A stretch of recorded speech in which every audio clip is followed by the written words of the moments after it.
Ladies and gentlemen, recorded in Fredericton, New Brunswick, Canada, it's time for Fight Night Picks with your hosts, Frank and Matt Allen.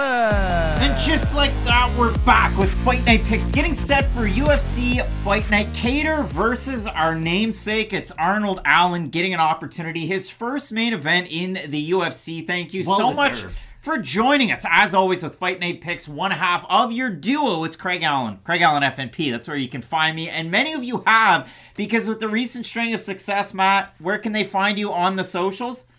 At Matt Allen FNP, and yeah, not to toot our horns or anything, because here's the thing, we're going to go on some bad streaks, we're going to go on some good streaks. We'll acknowledge when we go on those losing streaks, but boy, it feels good to be on top right now, doesn't it? I know you've been your own worst enemy the past 2 weeks, if we could be completely transparent, that's the thing. We do question mark kicks 2 hours before the fights start. If you've never checked it out, make sure that you do. But it does give us a final chance to go back and change any picks that we might have originally made. In the last 2 weeks, Craig would have beat me by 1 pick. In each of them, exactly. So it would have been up 2 picks on the year. And I don't know if you guys have been paying attention to the leaderboards, but Craig could have used those 2 picks.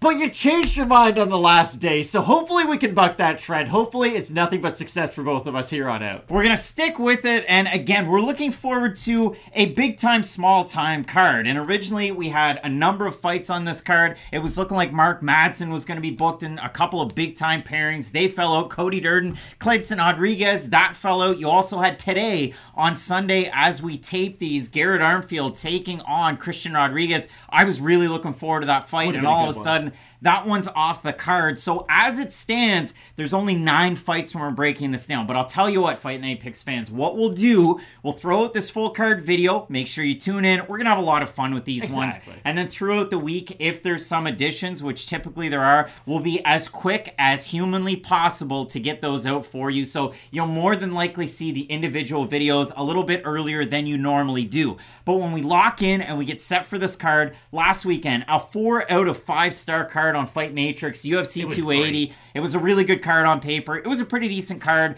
as it played out. This card coming up this weekend, they have it tentatively listed as 2.5 stars. If you look, Bellator also has a card this week. You have the return of Mansour Barnaoui. I mean, man, he is going to be rock'em sock'em over with Bellator. Take on Adam Piccolotti, and for those folks, 1.5 stars. So you have a Bellator card earlier on Saturday, UFC also on Saturday, and Matt already mentioned question mark kicks, but we have a big time card. I mean, you look at it, Calvin Kattar's ranked 5th, Arnold Allen's ranked 6th, and in a light heavyweight contest, the only other ranked fighter on the card, number 13 at light heavyweight, Dustin Jacoby taking on Khalil Rountree. But Matt, for Fight Night Picks fans and for hardcore MMA fans, there's some really good matchups just in these 9 fights. And that's what I wanted to talk about. This fight, this whole card, it's kind of like fast food, but it's not McDonald's, it's not Wendy's, it's like that good fast food. Chipotle. Exactly, it's Chipotle. We have a place in town called Taco Boys that I like. It's kind of fast food. It doesn't take that long. It's just things like that. This isn't, wow, way to...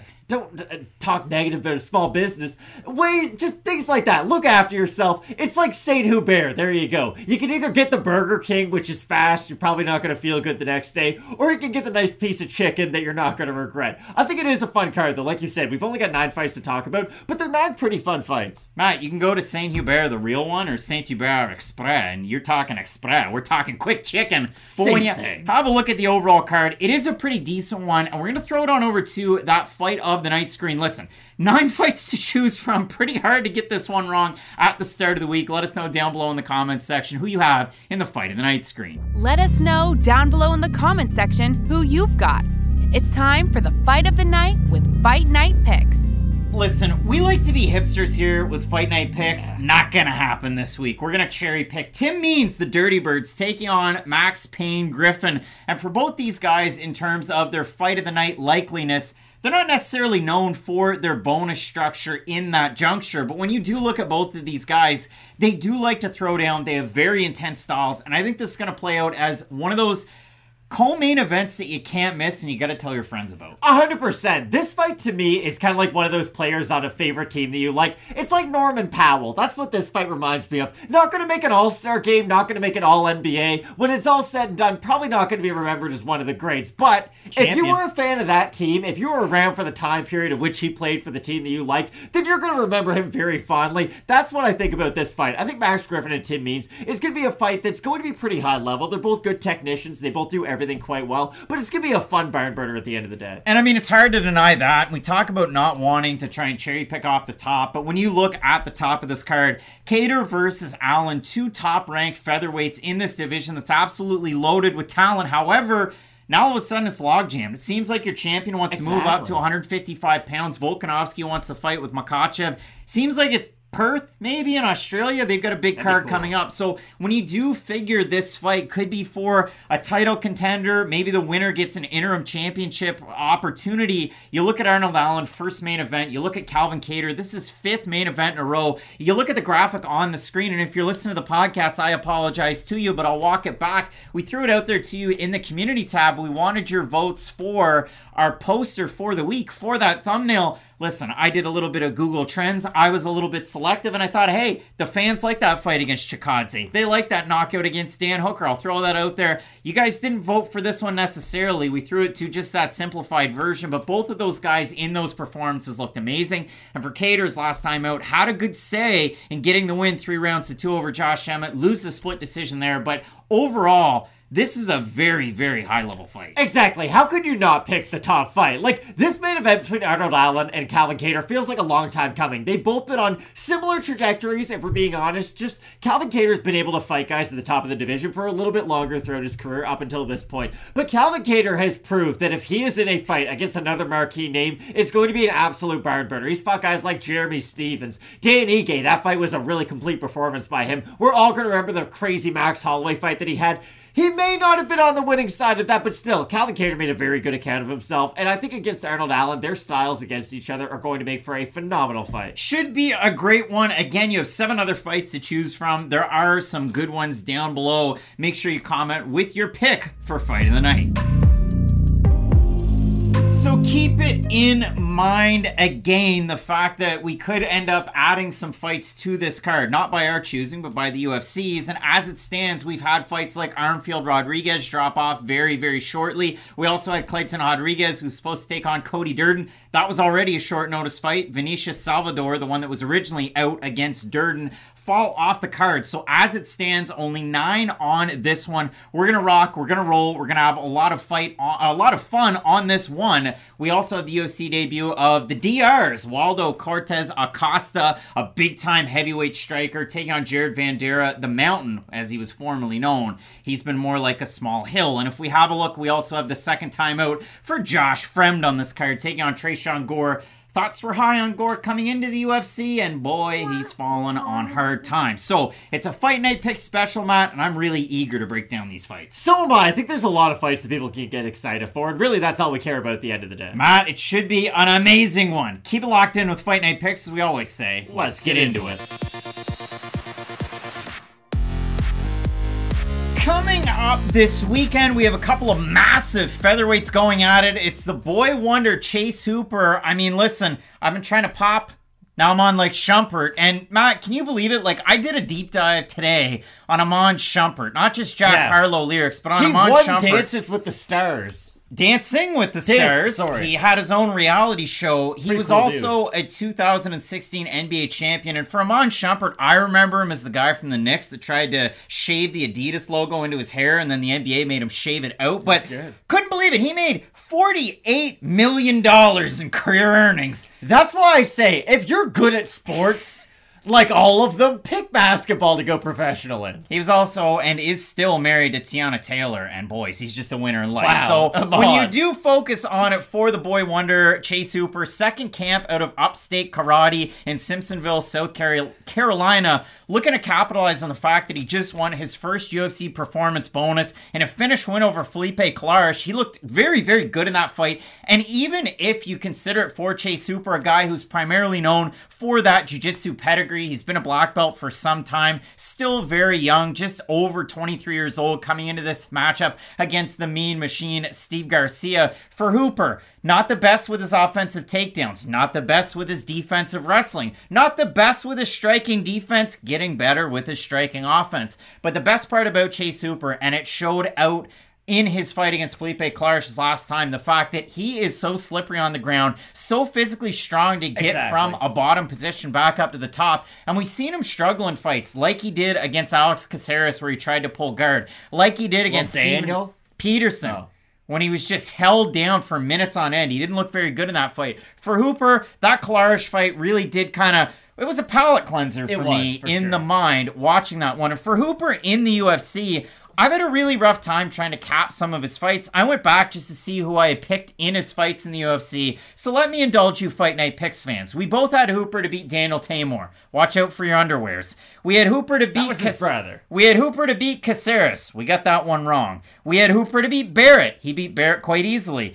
I had Peterson to beat Hooper, and so did you. And then in the fight against Clarish, we both had Clarish at the start of the week, and I believe you switched to Hooper on question mark So I've kicks. done all right picking Chase Hooper fights. You've done all right, and I've done all right too. I have a really hard time trying to gauge Chase Hooper, because in a matchup like this against Steve Garcia, it might actually swing Garcia's way in terms of that striking and the striking defense we've seen out of Chase Hooper. I didn't know what rap reference you were going to make at the start, but I can continue with it. For Chase Hooper, he must feel like the ones who hate him the most look just like him, because I don't think Chase Hooper was met with the warm welcome that a lot of these top-tier younger prospects have felt when they initially came to the UFC. Think back to fighters like Sage Northcutt, fighters like Mickey Gall. I understand they never had the long-term success that you would really like to see out of people who the UFC really invested in. You could mention a name like Paige Van Zandt as well. Remember how young she was when she initially got her first main event? She fought Rose Namajunas for a main event, never really proved anything after that, and then fought Michelle Watterson on Big Fox. And I mean, the craziest part about that too, you're talking about Rose Namajunas, big documentary coming out, and for Paige Van Zandt, her videos are different on the internet. They certainly are. I think they're behind a paywall, but I don't know for a fact. What I do know about Chase Hooper, though, is it does feel like the average MMA fan is still left wanting a little bit more out of Hooper. And that's the weird thing about MMA, and the UFC in particular, signing these very young prospects. The good thing about being a Bellator, a KSW, an LFA, if you will, and I know an LFA is lesser than those two previous organizations, but hear me out. Organizations like those can sign fighters who are 0-1, 1-1, 2-1, guys who might not have the sexiest of records or resumes, but show insane promise, because the thing is, they can develop them a lot more. They don't have as many mainstream eyes on them, so they can let these fighters really marinate, try to develop over time, and then once they get to the top of the card, that's when they can promote them. And in the UFC, you have to remember, for every Chase Hooper, for every, I guess Sage Northcutt's a better example, for every Sage Northcutt, there's a Song Yadong. So maybe Chase Hooper is able to go on that really long win streak and finally flesh out some of the other skills that he has shown potential in. But so far, I gotta be honest, I really have expected a little bit more out of Hooper. Now, you bring up the improvements in his striking, in some of his striking defense, and I do agree, he has gotten better over time.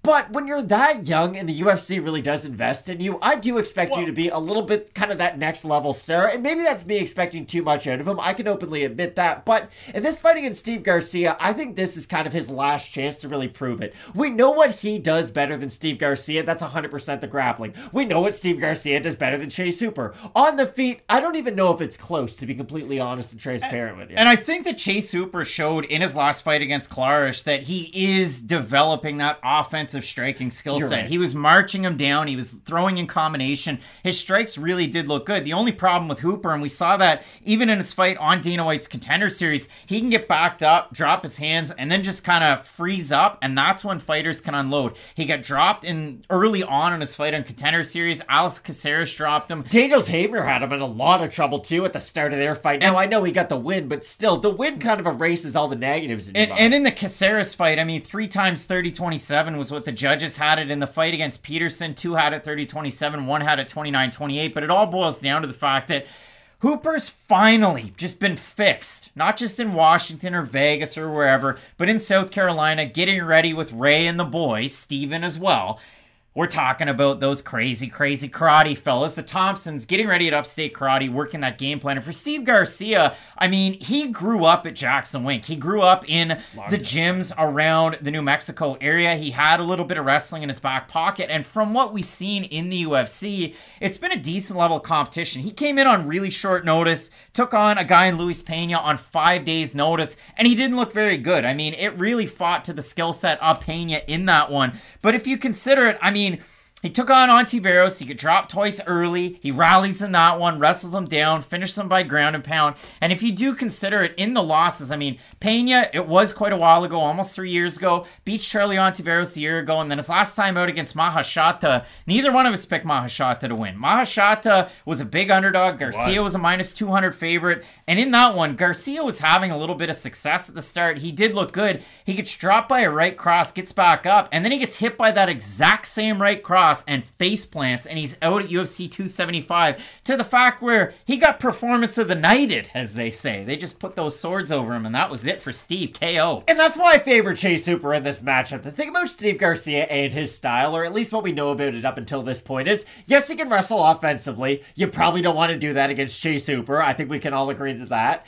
He can strike, but he does get into a lot of those car crash type exchanges, and that's going to leave the door open for Chase Hooper to land a knee up the middle, an elbow on the inside. It might help accentuate some of Chase Hooper's power. Now, I understand getting into those exchanges are also going to really rough Chase Hooper up. Steve Garcia, like I said before, is a much better striker on the outside, I would say, but also on the inside. I just think the way he strikes is going to open the door for Chase Hooper to take advantage of some of those openings, be it with either the striking defense or with the takedown defense, while Steve Garcia is really trying to be offensive with his own strike. And if you do consider it for Steve Garcia, this is his first fight at featherweight since 2020. Missed weight in a fight against Jose Mariscal, weighed in at 147.4. The main event of LFA 40, he has experience at bantamweight, featherweight, and lightweight. All of them at lightweight in the UFC. We have a look at the odds in this matchup. Hooper open to minus 185, minus 230 right now. For Garcia open at a plus 165 or thereabouts.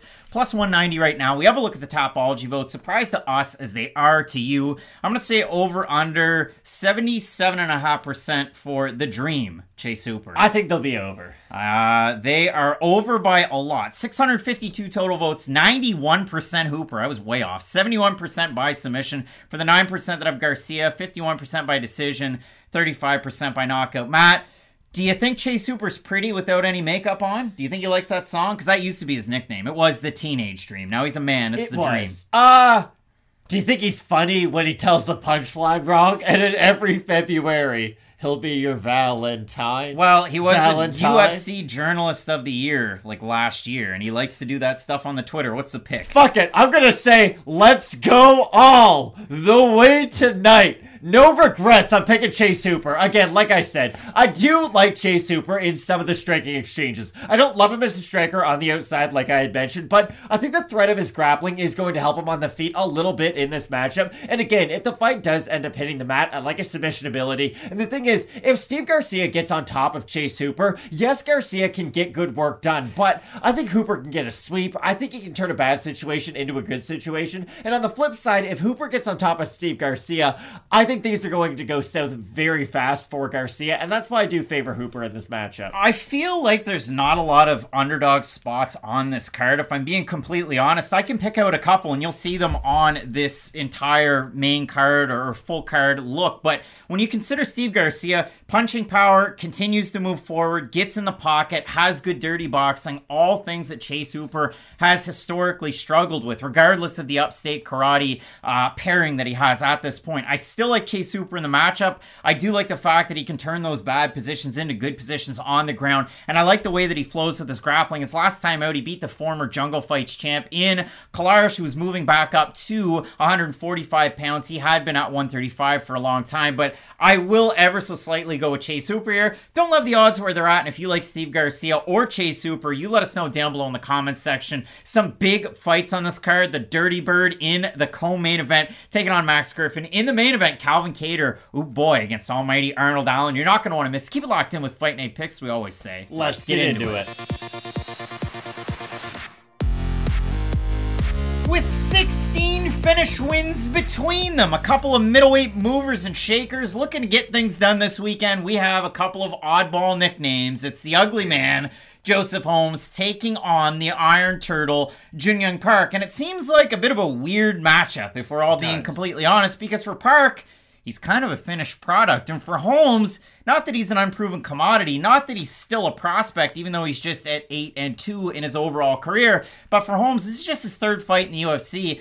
And he's been fighting at a pretty quick pace to kick off his UFC tenure. I mean, he was featured on Dana White's Contender Series. Didn't really want him. Said, hey, he's accepted a fight on Looking for a Fight, so I guess we'll see what happens there. And then when he does go out on Dana White's Looking for a Fight, the Fury FC card, he knocks out poor old Jonathan Pati. Just a rolling punchline for UFC middleweights to be is Pati. That's the rhyme, and I'm going to stick with it. But for Holmes, he makes that UFC debut against Jamie Pickett. He comes in as a little bit of a favorite, and in that fight, he looked really good in the first round. It was a fight on somewhat a short notice, but round 2, round 3 started to run out of steam. The low volume really started to catch him, and Pickett was able to start to roll as that one went on. So for Holmes, we were left kind of scratching our heads until a bout sheet got signed and he got to fight Alan Amedovski. And that kind of erased a lot of questions, but did it really? Because for Alan Amedovski, you talk about punching bags.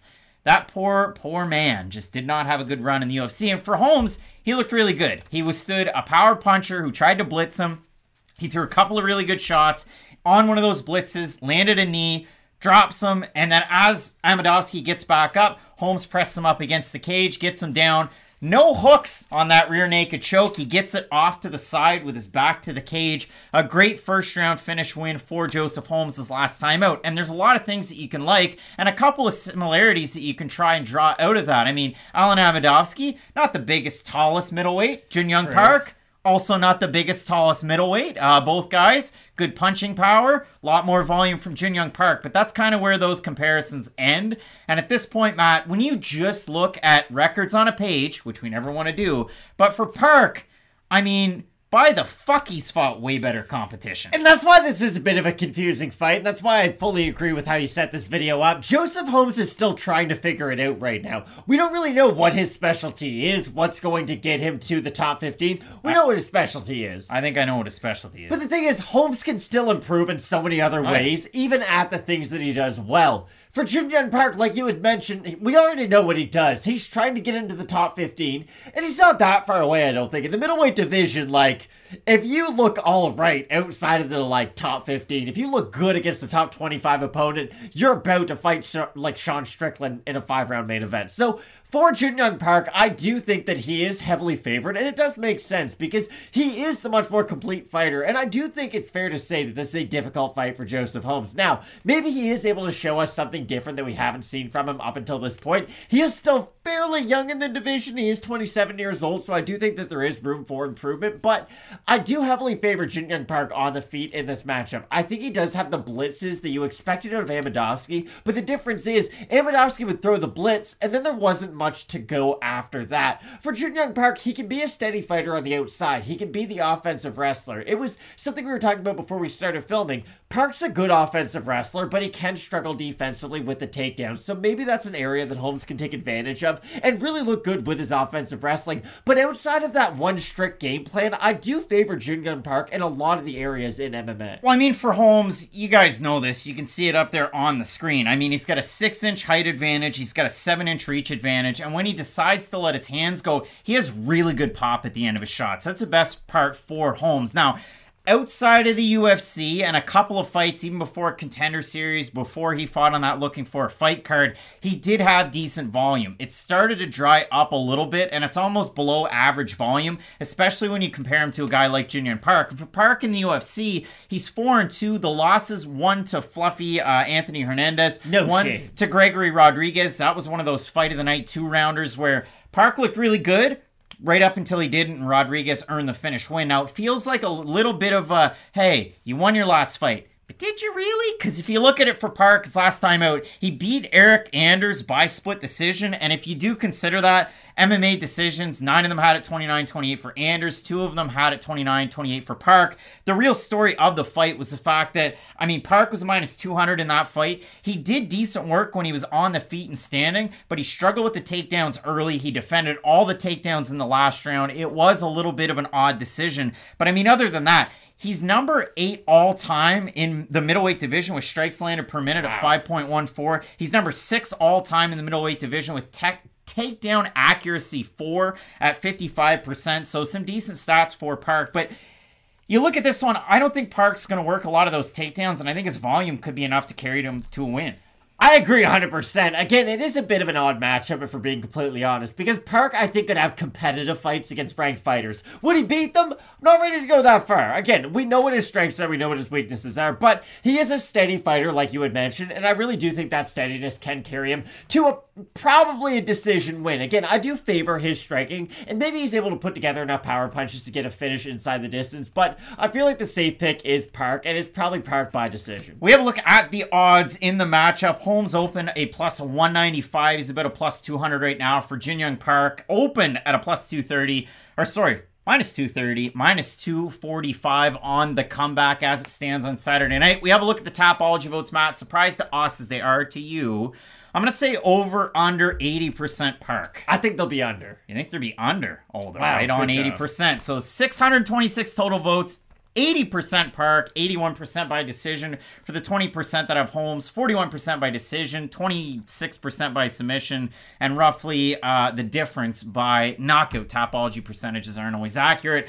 I think Holmes, obviously, as those Tapology voters, they're very astute. They have it. I would think Holmes, if he's going to get the win, probably going to get it by finish, which isn't all that crazy because his takedown abilities are very good. He's slippery on the mat, and he hits with a lot of force. The trouble I have is Holmes can kind of get baited by the barrages and struggle with the volume, and we saw that as the fight wore on against Pickett, although it was on short notice. I like the cardio out of Park, and I love the fact that he just continues to pop in and out, throws a lot of quality strikes. He will throw that jab to the body to give you a different look to come back up top. So I like the variety out of strikes and the cardio out of Park. Holmes could surprise, but I do like Park here. I worry about the size difference, but not the skill set. And I think that's what's really important in this matchup. I do think Jin Young Park is the much more skilled athlete. I think that is what's going to carry him a lot throughout this fight. Not that I don't believe Joseph Holmes can make the improvements, because again, the foundation of his skill set could lead to a lot of improvements in really a lot of different areas in his game. So I agree with you. I think Holmes can have better takedowns. I think the ground and pound could be really effective for him,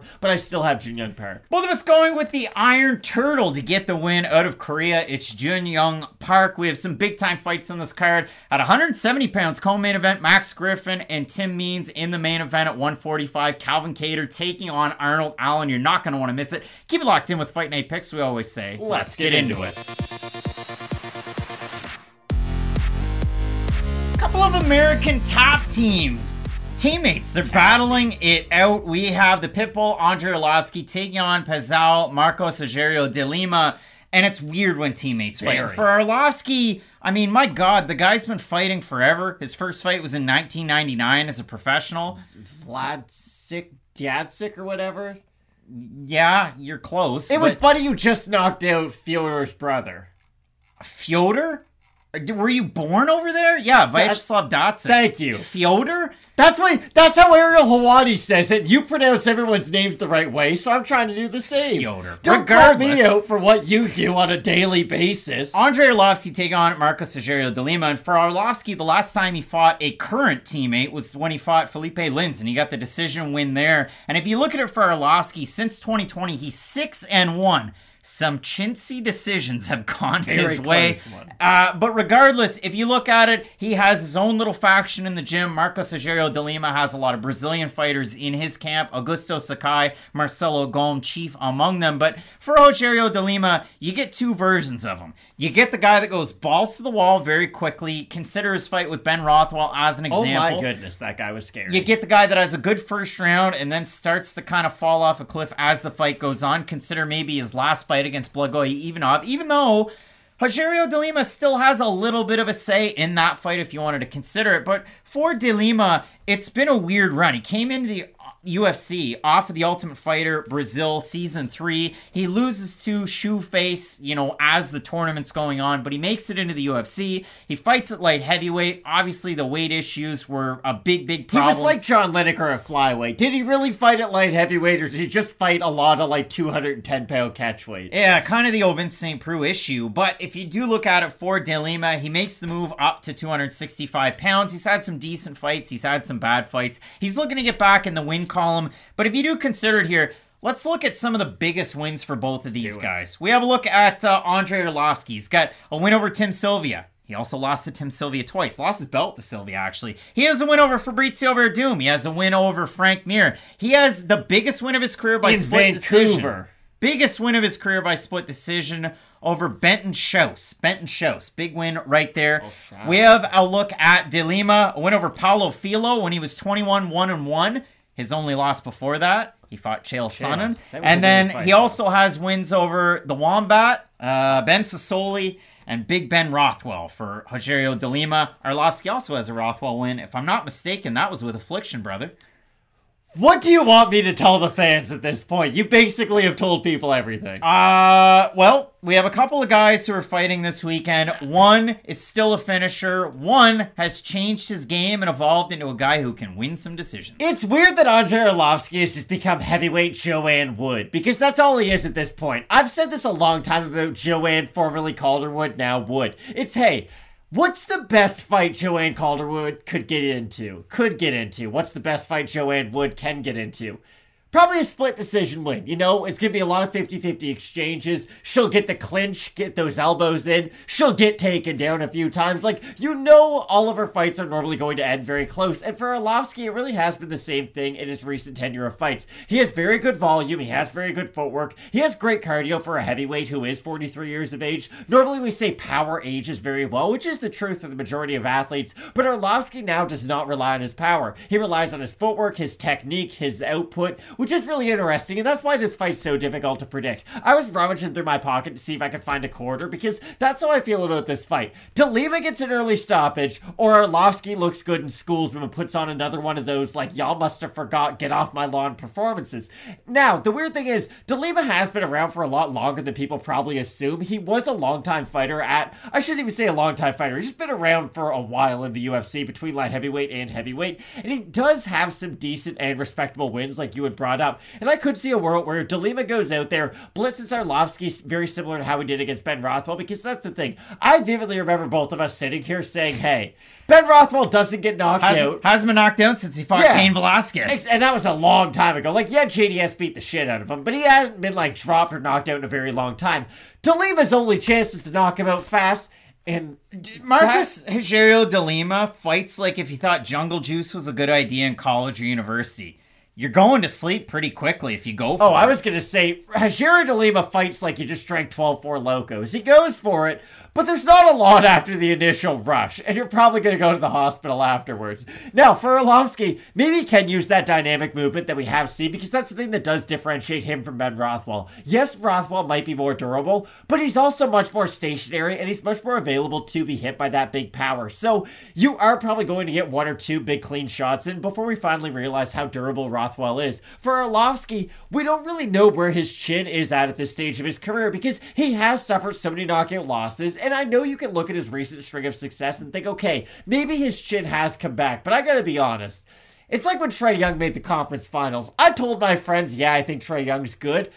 I didn't believe a damn word I said to them, and I still don't believe it now. With Arlovski, I still don't think he can stand up to the power of De Lima. I don't think that's a hot take by any means. It's just, can he avoid the power of De Lima? And I think that's the more important question. And we've seen it for Arlovski, like I said, since 2020, 6-1, which is absolutely wild. He's beaten Bozer, Felipe, Vanderaa, and Collier. Those are all really tricky decision wins. I thought the Jake Collier decision was one of the worst I've ever seen, and I still do at this point, even worse than Jan But it feels like he's been in 10 straight fights that could go like either way completely. Yeah, I mean, Michael Bell scored that one 30-27, and then we also had Douglas Crosby and Sal D'Amato. They had it 29-28 for Arlovski, but if you do consider it for Arlovski, still throws a decent level of volume. It's not going to knock your socks off, but it's still decent. Cardio still holds up, in and out with his footwork, good side to side. Takedown defense can be an issue at times. Tom Aspinall was able to pop up top and then get the takedown and take his back. It's a little different. He did, and Rogerio de Lima could. I mean, you look at de Lima's fight against Maurice Green as a good example. Took him down easily, held him down for 14 minutes in that fight. You look at the odds, de Lima open -130,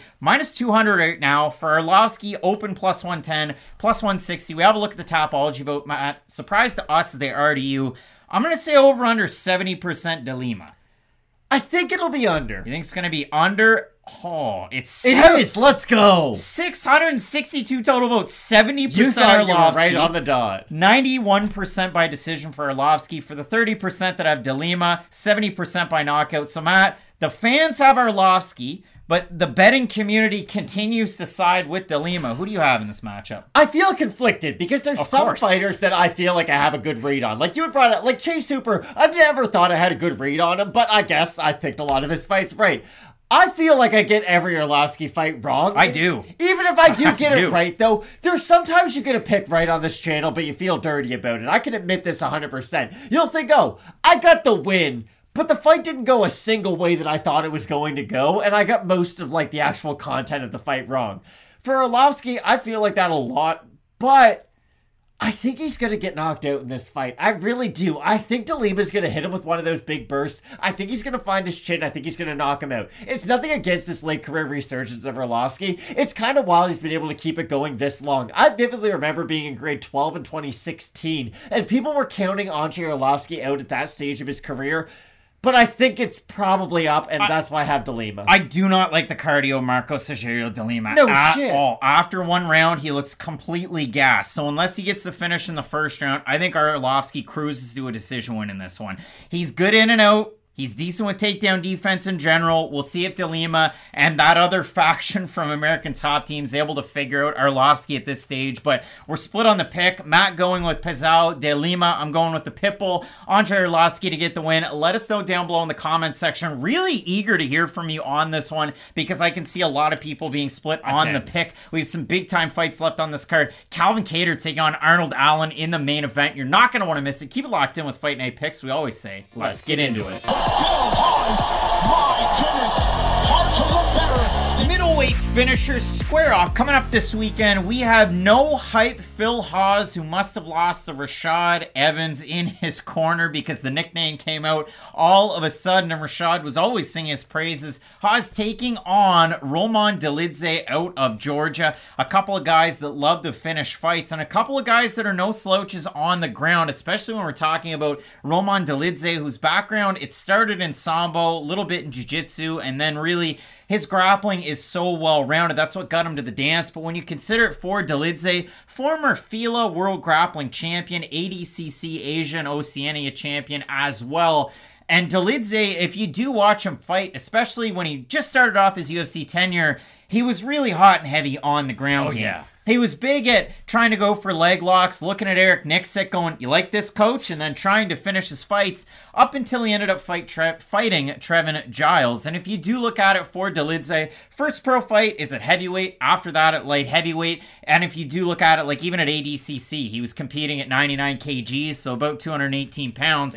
Dolidze makes that middleweight debut against Giles. Can't figure out that power jab. So he has to really try and reinvent it a little bit. His next two fights, he beats the blown-up welterweight Laureano Staropoli, and then his last time out fights Kaldakis in a fight that I didn't think Dolidze was going to win, especially by that knee that he threw. But my God, did he look good, and he got an extra $50K for that performance. And this is a weird thing about this fight. Both fighters are 4-1 in their last 5, but this does feel like an oddly important matchup to be buried so far deep on the card because both guys have had, I would say, high ceilings placed on them by the MMA community. And not that I don't believe either guy could eventually get into the rankings, but it does feel like it's okay. One fighter's going to be able to maybe achieve that as a ceiling, but the other one's probably going to get cut to the wayside as a result. Now, maybe using the term cut is a little bit harsh by me, but I think they say left by the wayside. Left by the wayside, but you get the idea. The loser of this fight is going to get very much left off track, whereas the winner, I think, still has the possibility to get a number next to their name. We talked about the middleweight division, and how it is a little bit shallow compared to a lot of the other divisions in the UFC, especially the lighter ones. We talk about bantamweight, really all the way up to welterweight. That's kind of like the cream of the crop.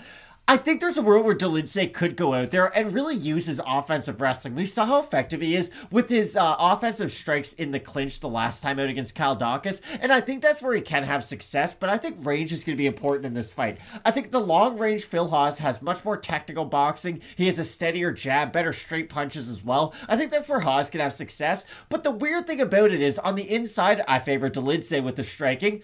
I like both guys grappling, though, and I really will be interested to see whose grappling is going to win out, because we know Phil Hawes is a very good offensive wrestler, but with Roman Dolidze, it's a very unique style of grappling. He much prefers upper body throws, hip tosses, and that sort of style of grappling, so I'm very interested to see how his judo style of takedown is going to mesh against Phil Hawes' more traditional takedown. I mean, for Phil Hawes, he was a JUCO national champion when he wrestled at Iowa Central, and then he ended up going to D1 Iowa State, and if you do look at it for Hawes, he was on the Ultimate Fighter as long ago as Tough 23. He ended up losing to the eventual champ of that season, Andrew Sanchez. He loses on World Series of Fighting to eventual millionaire Luis Taylor, who was in the corner of Bilal Muhammad just last weekend. So Luis Taylor gets the shouts, but he loses that fight, takes about a year off. They have him on Dana White's Contender Series Season 1. That was Dana White's Tuesday Night Contender Series. He loses by finish to Julian Marquez, takes some more time off, has some fights here and there,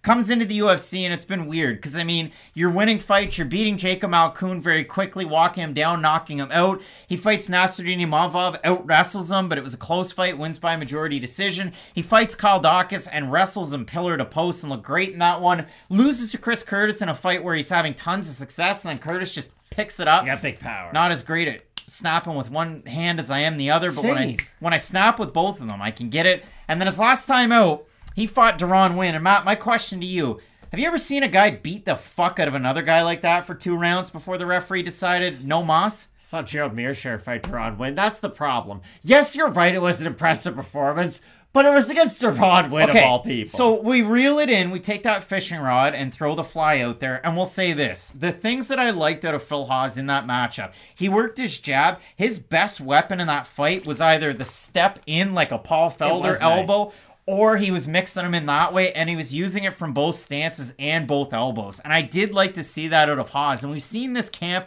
out of Killcliff FC. So many good middleweights in that gym to get ready for a fight like this. So for Phil Hawes, getting ready there. For Roman Dolidze, Extreme Couture. And for Dolidze with his striking, he will throw a jab. He will mix in a little bit of an overhand to close the distance. He's more hittable, though, when he throws his own strikes, I think. Little bit more hittable. Obviously, the chin is questionable of Phil Hawes, and we've seen that in a lot of his fights. But for Dolidze, the best, or when he's at his best when he's striking, what was outside of the UFC, he was a former WWFC light heavyweight champ. When he fought Pasternak in that fight, he was just throwing spin and stuff. He was going wild with his striking. He was having tons of success. And you could say, well, Craig, it's WWFC. And I'd say, yeah.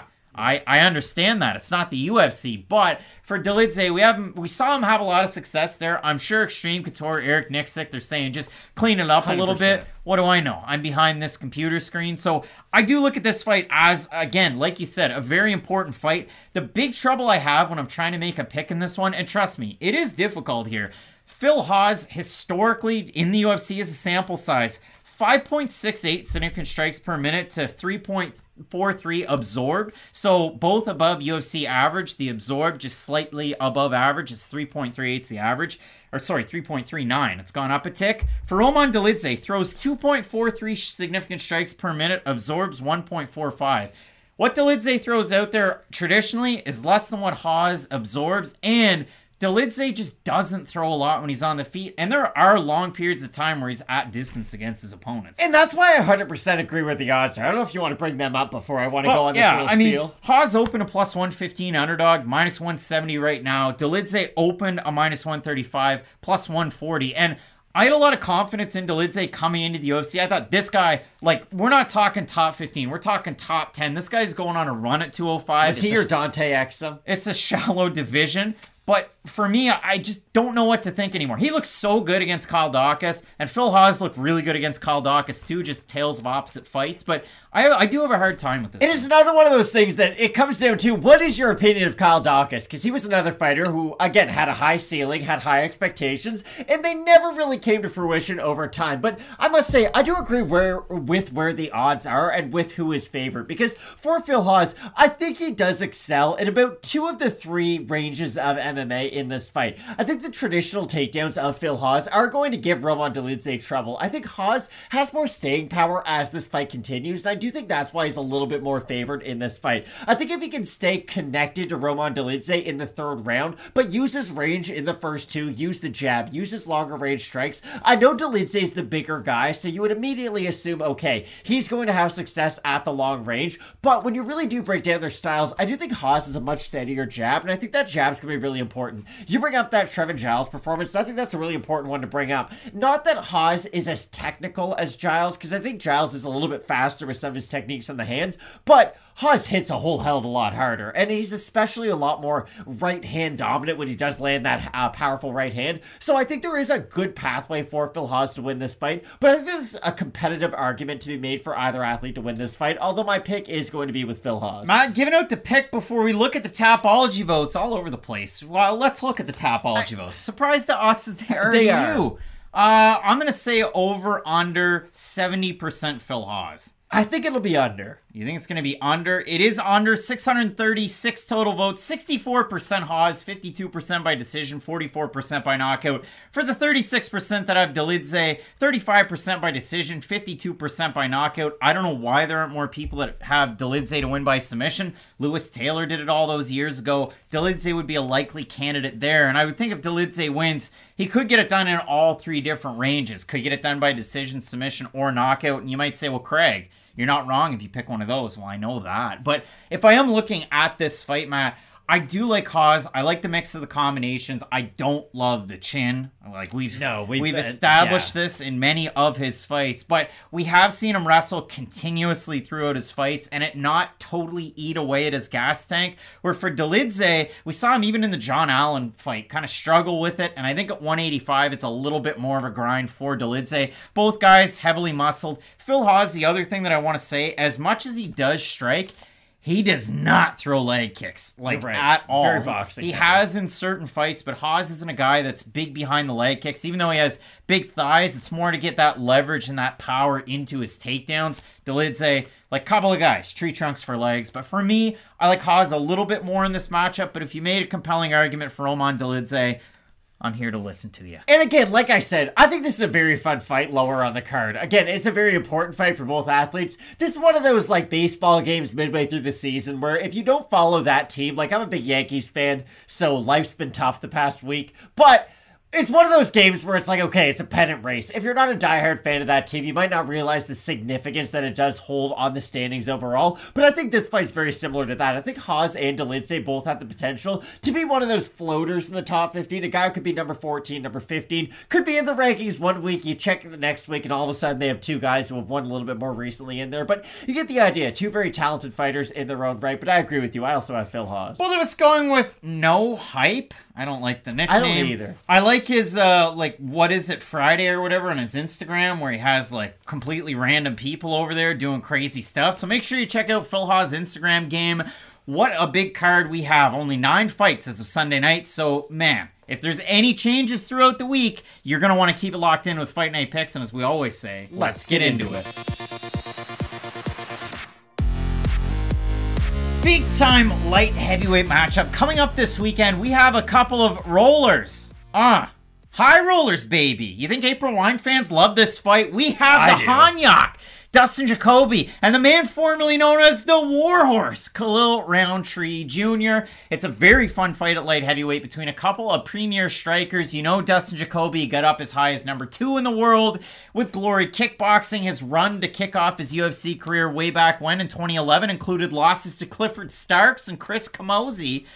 But for Jacoby, he just rebranded himself, rebuilt himself, and in the UFC on this current run, he's what, 6-0-1? And to me, it feels weird because he's ranked 13th in a division, and they're not giving him ranked opponents. Do you figure that ranked guys don't want to sign that contract when it's slid across the page? I think that might be the case, and I was going to give it back to you really quick, but I'm really glad that we went down this road, because Dustin Jacoby is very unique for a light heavyweight, or even a heavyweight fighter, because once you do start to get into the heavier weight classes, let's all just be very honest with ourselves, it does get a little bit less technical, right? Get a little bit more wild, everybody has more power. You know who didn't get less technical, though, the bigger they got? Dustin Jacoby. That's why I do think he's a difficult matchup for a lot of these other ranked fighters. He has good but not great takedown defense. He definitely offers resistance, though, on the feet with the takedown attempt. And on the feet, he has good striking defense. He definitely has great striking offense. You bring up his glory accolades, but just watching his fights, he's good defensively. He has very high hands. He can check leg kicks,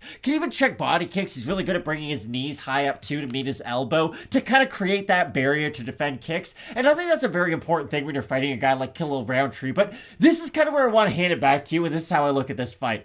Rountree might have a little bit more power. He might be a lot of bit more power. A lot of it more. You're right. He's more explosive. He hits harder. He's probably a little bit faster too with his hand speed. But my problem is, Rountree, over time, he used to be a boxer. Think about his fight against Tyson Pedro all the way back when. Drops Pedro on the feet with a punch, Pedro ends up submitting him, but still, that was the original Khalil Rountree. He was primarily a boxer. Over time, Khalil Rountree has learned to fight like Dustin Jacoby. He's more of a Muay Thai fighter. He's developed more of that Muay Thai stance, more of that Muay Thai style. Do you think sort of the late career resurgence of him learning a lot of those skills that Jacoby has just sort of had as his foundation, will that be enough to make this fight competitive on the feet? Because I do think Jacoby is a little bit more technical, even though a lot of people, when they think Rountree, and especially this new, more recent Rountree, they think about his appearances on the Joe Rogan podcast, which is wild because it's Khalil Rountree, but still, he has taken a crazy... It's got a wild life story. He does, and he has had a very insane career evolution because he does not look like the fighter that he once was way back in the day. Please go ahead and watch some of those older fights because his movement has improved. He's a much more fleet of foot. I just think the way that he has developed his skill set is going to make this a tough matchup against Jacoby, who fights in a similar way, but I think he's tighter defensively. Yeah, I think with Khalil, you look at it, I mean, he started off his UFC tenure off the Ultimate Fighter season 23. We just mentioned that. Those body kicks on the ground. But if you do, yeah, well, that's where I'm going with it. For Rountree, you look at it, he starts off 4-4. He did have that time over with Tiger Muay Thai, reinvented himself. I mean, he looked amazing in that fight against Eric Anders, and it's like, wow, this guy's a completely different fighter. Then he takes on Yong Kutzalaba, and he gets knocked out, elbows and mount. Like, he took a really long time off. And if you told me 2 years ago, you went, hey, guys, Khalil Rountree and Dustin Jacoby are going to fight in the UFC, I would have said, you're fucking crazy. Because for Jacoby, he was just coming back into the UFC. So 2 years ago, he hadn't even had his debut. He comes back on the big UFC card. It was Fight Night Hall versus Silva. He gets a win, and he's off to the races. And again, 6-0-1. And that 0-1, the one being the draw, or split draw rather. It was a 10-8 first round for Kutzalaba, and then Jacoby rallied back, and Kutzalaba got tired. So if you're playing MMA math, one loss, badly. One had a draw, which is better. But for Rountree, loses that fight to Kutzalaba, takes a long time off, goes out there, loses again to Marcin Prachnio. It was a bad performance. Round 1 didn't look terrible. Round 2, round 3 didn't do much. And then if you look at the last two fights, Rountree aligned himself with Syndicate, and he looked like the warhorse again. He really did. I mean, his second to last fight, he takes on Modestas Bukauskas. Very low volume in that fight. Now, Rountree busted up the nose of Bukauskas in the first round. He wins that round. Second round, he throws that kick to the oblique kick, and it just drops Bukauskas and the fight's over. And they mentioned it on the broadcast, just like Rampage against Sean Jones. Nobody likes those strikes. Oh, you shouldn't throw them. It's legal. It's legal, so I'm cool with it. It was gross, though, for all being honest. Like, oblique kicks are normally at the front of the knee, so it hyperextends it. He hit him at the side of the knee, and you basically just watched him Derrick Rose another man. I mean, he shut her down and sent him back to Cage Warriors. So for Khalil, his next time out, he fights Carl Robertson. And we've said things about Carl on the channel. We might not be the biggest fans of him, but we reference him a lot. Khalil Rountree beat the fuck out of him, and he dropped him twice. I mean, he was what? But let me talk you through it. I mean, he's absolutely just landing fuck you moves.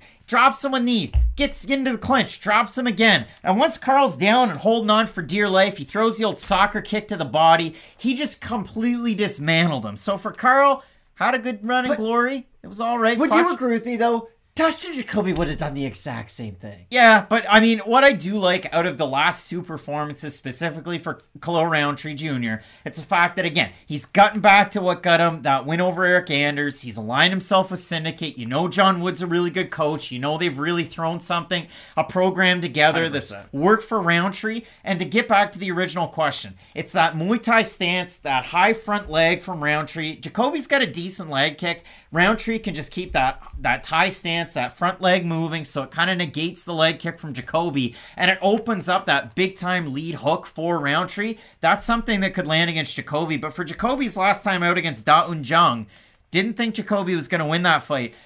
Jung was winning that fight right up until the end. His boxing was good. It was crisp. He was landing with good accuracy, and then Jacoby lands a check left and a left straight, and then he lands a right cross, and Jung just completely drops. And then I thought, well, this fight's not over. Like, Jacoby walks away. Referee Kevin McDonald's not going to end this one. Jung stands up, walks away. So, you end that fight. So, a great win for Jacoby. He gets a big-time bonus there. It's a really tough fight because you have two primary strikers. I don't expect any grappling in this one. If I did, it would be out of Jacoby, oddly enough. He is the guy that would be more likely 100%. To go for the takedown. But I think you're going to get a really fun fight. And again, Jacoby's 13th. Khalil Rountree's like your 16th light heavyweight. The next guy's got to get a ranked fighter. I would effing hope so. I've sworn a lot, so I'll try not to as much. For Jacoby, I just think he's more technical in the fight. And that's the thing. If he's more technical, I don't think there's an argument that he has the better cardio. I obviously he has the much better cardio. Because the thing about Rountree is, and I agree with you 100%, it does feel like very much a mindset switch with him between his 2 losses and his 2 wins, if you look at his previous 4 fights. But he still hasn't shown that lasting ability, even though he has shown a resurgence in aggression his last 2 fights. I still think that if he really goes for that finish in the first round against Jacoby, if he doesn't get it, well, Jacoby's still steady in the second round. He can steady in the third round. He throws in combination, and he doesn't put everything behind every punch. You're right, Rountree does have the better power, but I don't know if he has the better power if Jacoby fought in the same way Rountree does. Rountree's more technical, but he still loads up on a lot of his punches. You can tell he winds up from a long ways away. His kicking technique is much improved, don't get me wrong. But for Jacoby, I just like his lasting ability a lot more, and I think that even if he loses the first round, I think he can win 2 and 3. If Rountree loses the first round, I really don't like him in the second or the third round this matchup, and that's why I have Dustin Jacoby. It is a tricky fight. Matt giving away all the picks before we talk about the odds and the Tapology votes, like he's never been a part of any of these videos. Jacoby is favored to win this one. He opened a -185, -170 right now. Rountree opened at a +160, +140, so slightly shading towards the man formerly known as the Warhorse. We have a look at the Tapology votes, Matt. Surprised to us as they are to you. I'm going to say over under 65% Jacoby. I think they'll be over. I think the average fan will be confident in them. 668 total votes. We've got 79% Jacoby, 54% by decision, 38% by knockout. For the 21% that have Rountree, 83% by knockout. So the fans siding with a Rountree knockout. I think you're going to get a Jacoby decision win out of this one. His output's higher. Now, his last fight against Da Un Jung, it was very low in that first round, right up until he landed the finishing sequence. So it's going to be a feeling out process, I imagine, between these two guys to start the fight out. So it could be a bit of a stalemate in that first round. But Jacoby gets rolling normally as these fights go on, and he's not necessarily known as a big-time finisher. And Da Un Jung's not necessarily known as a guy that gets finished, but hey, here we are. So I like Jacoby in the matchup, but if you really like Rountree to get the finish, I'm here to listen to your argument on this. I think it'll be a really fun fight, though, because this is what I do think. I think there might be a feeling out process, but hear me out. Rountree's best chance to win this fight is in the first round, so I think he's going to come with a really big storm. I think that big storm is going to carry Dustin Jacoby until he can start to get the timing down, until Khalil Rountree might start to slow down with his own pace. That's when I think Jacoby will start to get his own timing, land his combinations, start landing his own power shots, so I also have Jacoby. We will see if Rountree can get his 3rd win in a row, or will Dustin Jacoby make it 5, count them 5, or you could really consider it a giant win streak. If you don't factor in the draw, it's a big-time matchup this weekend in a not-so-loaded light heavyweight division. Let us know down below in the comments section who you have. Some big matchups left on this card. Dirty Bird taking on Max Payne, Griffin, and in the main event, Calvin Kattar and Arnold. You're not going to want to miss it. Keep it locked in with Fight Night Picks, and as we always say, let's get into it. Coming up this weekend, it's a Fight Night Pick special. We've got a weird bucket of muscles type of fight. It's Josh Fremd, the former LFA middleweight champion runner-up, taking on the former Ultimate Fighter to be Tresen Gore. And why do I say it's a weird bucket of muscles? Well, hey, muscles are cheap in this part of the world. You can get a pound of them for like $2.50 at Sobeys. I just got into them into the summer. I was like, I'll give these a try, see if they're any good. They're like pretty good. Mix some like heavy cream with some white wine. You get yourself a good Saturday night with some shallots. But if you do consider it, why do I say it's a weird bucket of muscles? Because if you leave a weird bucket of muscles in your fridge for too long, they go smelly and bad. And if you have a look at this fight, it's not that it's bad or smelly, it's just weird. And when I do break this one down, the first question that I'm going to ask the audience, whether you're in the car, you're on the plane, you're watching on your computer, on your television, your PlayStation, your Xbox, here's my question to you at home, and assess this one, take as much time as you need. Who had more pre-fight hype coming into the UFC? That's a good question. I'll let you answer it, Matt. I'll let you speak for the people here. I'm going to say Tresen Gore, and let me give a quick explanation. Really quick. He was kind of the uncrowned king of the Ultimate Fighter, a lot of average fans felt. Of course, he missed out on the finale due to a knee injury, and then just sort of got introduced as, hey, we're going to like redo the finale, if you will, and we'll see how it goes. And he has not looked very good ever since. So for Tresen Gore, he was 3-0 outside of the UFC. He ends up on the Ultimate Fighter, beats Ryder Newman by decision, finishes Gilbert Urbina. He's scheduled to take on Bryan Battle in that finale, and then he's out due to the knee injury, as you had mentioned. So Urbina steps in and then gets finished by Bryan Battle. And for Bryan Battle and his ramen hair, that wasn't good enough. So the UFC said, hey, you got to fight Tresen Gore. And Battle said, yeah, I'll do it. Now, to be fair, losing to Bryan Battle isn't us writing your obituary like the commentary team was doing for Leon Edwards before he beat Kamaru Usman. I think Bryan Battle has proven that he is a good fighter, but the thing is, losing to someone like Bryan Battle when you have that much hype behind you is it concerning for some. And for Battle, he kind of has a problem in a lot of his fights, like Albert Duraev. The striking defense turns into blown up eyeballs. And for Takashi, dude. For Tresen Gore in that fight, I mean, he had a little bit of success in the second round, but first round, third round, Battle was able to prove it and win out. So for Gore, all of a sudden you're going from 3-0 to 3-1. So then he goes out and fights Cody Brundage. And the other important part about this was, in the fight against Battle, the odds were relatively close. In the fight against Cody Brundage, a teammate of Josh Fremd's, and also another guy this weekend that's fighting, Dustin Jacoby, all out of Factory X. Brundage in the fight against Gore. Gore's a minus 155 favorite. 67% of 3,767 voters on Tapology had Gore to win that fight. I don't know if we did. Pretty sure we didn't. But in that matchup, Brundage was able to have some success with the wrestling at the start, and then he stopped. And he decided to box. And the commentary team went, boy, he doesn't look very good. And Brundage is breathing in and out through his mouth because his mouth is open. And you don't really love that, especially in the first round. Gore's walking him down, landing an occasional leg kick, landing an occasional overhand right, trying to just keep the distance but not landing the jab, just putting that lead hand out there.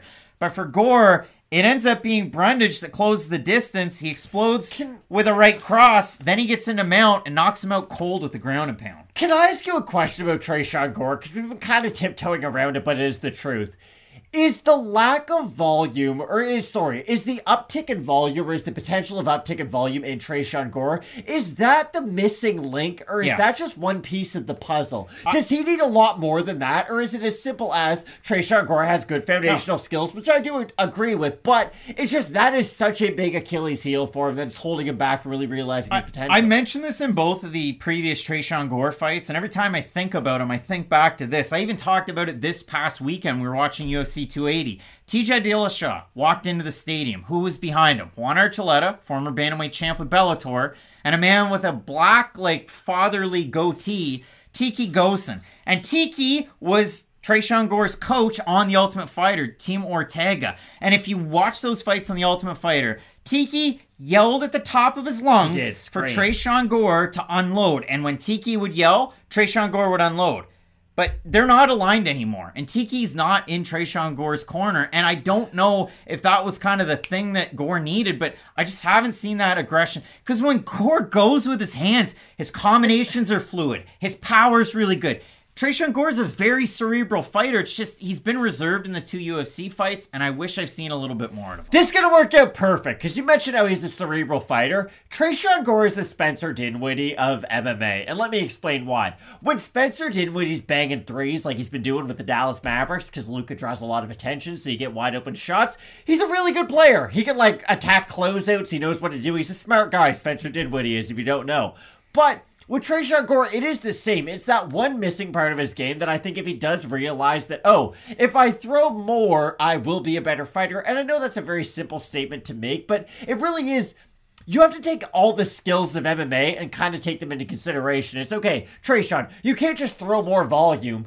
I know that if you throw more volume, it's going to open up more holes. It's going to make you more hittable. It might hurt your cardio. Like, there are going to be some takeaways to that, but I do think that one area of his game, if it were to be unlocked, would really help him finally realize his potential. Because, at least for Josh Fremd, yes, we talk about sort of the striking defense, and I think that has been a big issue for him throughout a lot of his career. But for Fremd, at least he throws volume. Like, he's in there to get into a fist fight. He fully realizes what his goal is when he's in a fight, and I think there is a world where Fremd goes in there, and I don't think it would necessarily favor him having a fight like this, because I think it would open the door for Gore to land a good counter, but you get the idea. Have one of those car crash type fights. Make it chaotic. Make Gore think about everything that's going on in the fight, and don't let him flow with his skills, and I think Fremd could have a very good game plan in this fight. I think that's a fight where Gore wins, but if you do look at this one, if we consider it for Josh Fremd, originally he was supposed to fight Tresean Gore on July the 9th. And Fremd's out of the fight. Brundage is in on short notice, and Gore's the favorite. So for Fremd,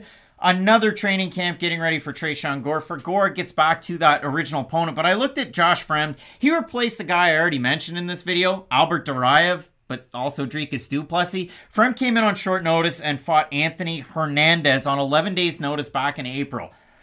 And he got taken down and kind of rinsed and repeated in that fight. Now, Fluffy's going to do that to pretty well every middleweight. And the other thing that Fremd did well, he flowed in a lot of those instances and went for his own submissions. And in the second round, I thought he looked pretty good. 2 30-27s and a 29-28. 10 minutes and 45 seconds control time for Fluffy Hernandez. But for Fremd, I walk it back. We go and look at his winning ways. He lost to Gregory Rodriguez in that LFA title fight. It was a middleweight tournament with 4 guys. So before that fight, he beat Bruno Oliveira that was on Dana White's Contender Series. Finished him. Some of the other wins here, he gets a win over Renato Valente by decision with the LFA, and he beats Joel Bauman over with FAC. That was the opportunity to kind of get into the UFC. It was a looking for a fight card. And for Fremd in that fight, he got blitzed a lot by Bauman. Bauman was only landing power shots. He was landing nice kicks to the body. And as the fight progressed, Fremd was able to kind of work in his fight. But when I look at Fremd and I consider it, I mean, he did wrestle a bit, you know, in high school as he went forward. He's got a decent right hand. He really likes the jab, and he throws some decent leg kicks. But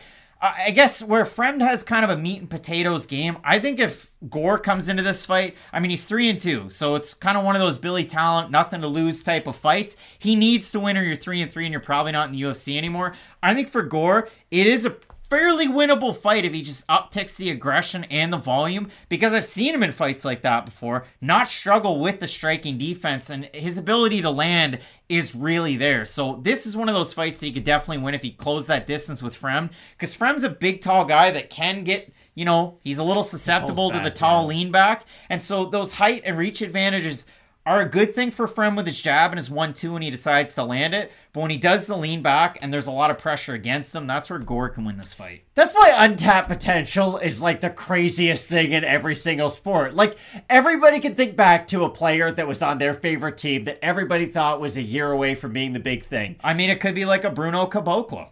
I was thinking Andrea Bargnani was kind of the big example, but like, there's players for teams all over. You could probably think of a Canadians player, because I don't know hockey as well, but there's players in every sport where they're a year away from being the guy. Kyle Chip Chura. There you go.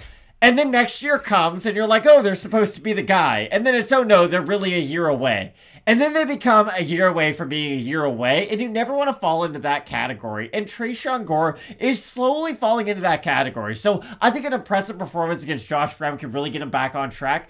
But I do find myself siding with the favorite due to the fact that I've seen him have output in fights. And the fact that I have seen him have success, and the one thing that I know Tresen Gore traditionally struggles with, it makes it really hard for me to pick Gore. Now, I'm kind of willing to get this fight wrong for me to just learn more about Tresen Gore moving forward. So I guess we've said this before for fights. This is I'm willing to be wrong about you right now so that I can be more right about you in the future. And that's why I'm picking Josh Fremd. I mean, to me, you have a look at Josh Fremd in the matchup. You consider the odds here. Fremd open a minus 220 favorite, minus 185 right now. Gore open plus 185. He's plus 150 or thereabouts. The odds are closing in for Gore. We have a look at the Topology vote. Surprise to us as it is to you.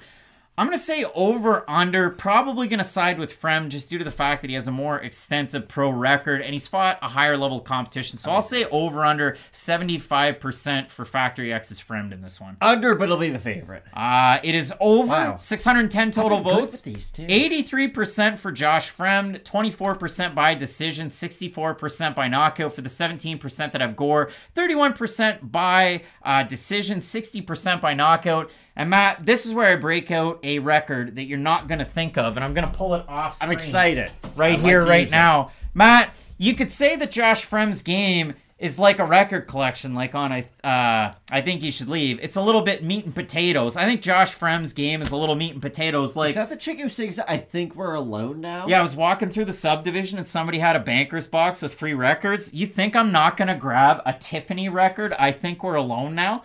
My mother-in-law thought it was the coolest thing that weekend. Listen, there doesn't seem to be anyone around. It's a great tune, and we had a lot of fun that weekend listening to one song and repeat, just picking the needle back up and playing it again.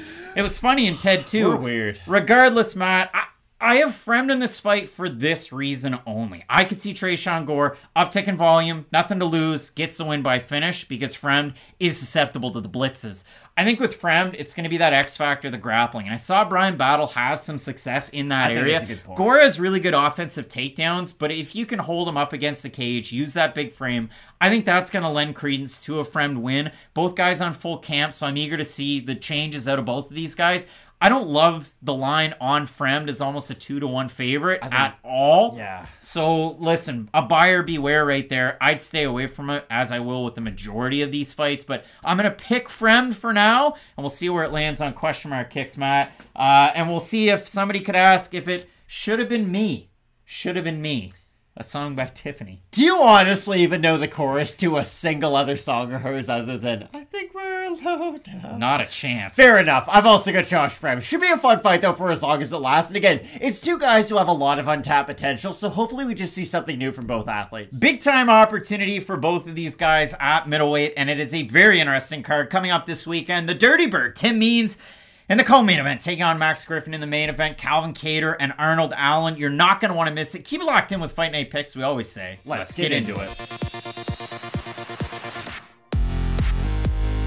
Heavyweight matchup coming up this weekend. We have the UFC debut of Salsa Boy Waldo Cortes-Acosta making that jump to the ranks, representing the Dominican Republic, taking on Jared Vanderaa. And for Jared Vanderaa, he's kind of like one of my favorite bands out there. And I'm going to out myself right now. Oh, you're a hipster. It's kind of like My Morning Jacket. And there's a song on the record called Just Spinning My Wheels. It's the first song. Jared Vandeera's lost his last 4 fights. And you might go, well, they must be the decent fighters, right? Nah, they're all unranked guys.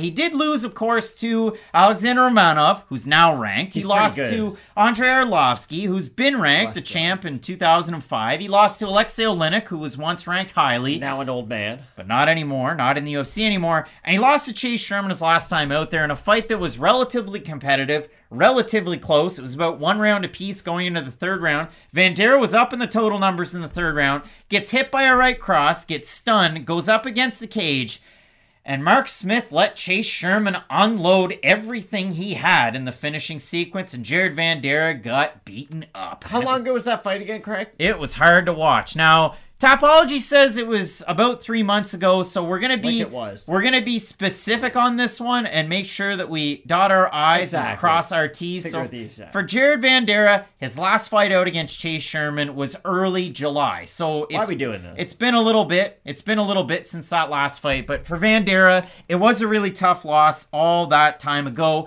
Now he is of course a Brazilian Jiu-Jitsu black belt, and he earned that under Tom Galecchio and Big Daddy Joe Stevenson, and he also has high school wrestling in his back pocket. But for Vanderaa, the grappling wrestling that saw him get to become an EFC world champion at heavyweight hasn't been there. He's abandoned it in the UFC, and it hasn't been a big part of his game. And some of these decisions that haven't gone his way have been close. I thought he beat Andrei Arlovski. It was a close decision. He was on his way to beating Chase Sherman until he ended up getting finished. So for Vanderaa, if he's able to go back to somewhat of the well that he had of wrestling grappling, it could look like what we assumed would happen in Waldo Cortes-Acosta's LFA title fight when he took on Thomas Peterson, whose wrestling's very good. But it was Cortes-Acosta and his boxing that ended up winning him that fight. So Matt, I'm going to throw it on over to something that a lot of Fight Night Picks fans might not have checked out. We did Dana White's Contender Series previews.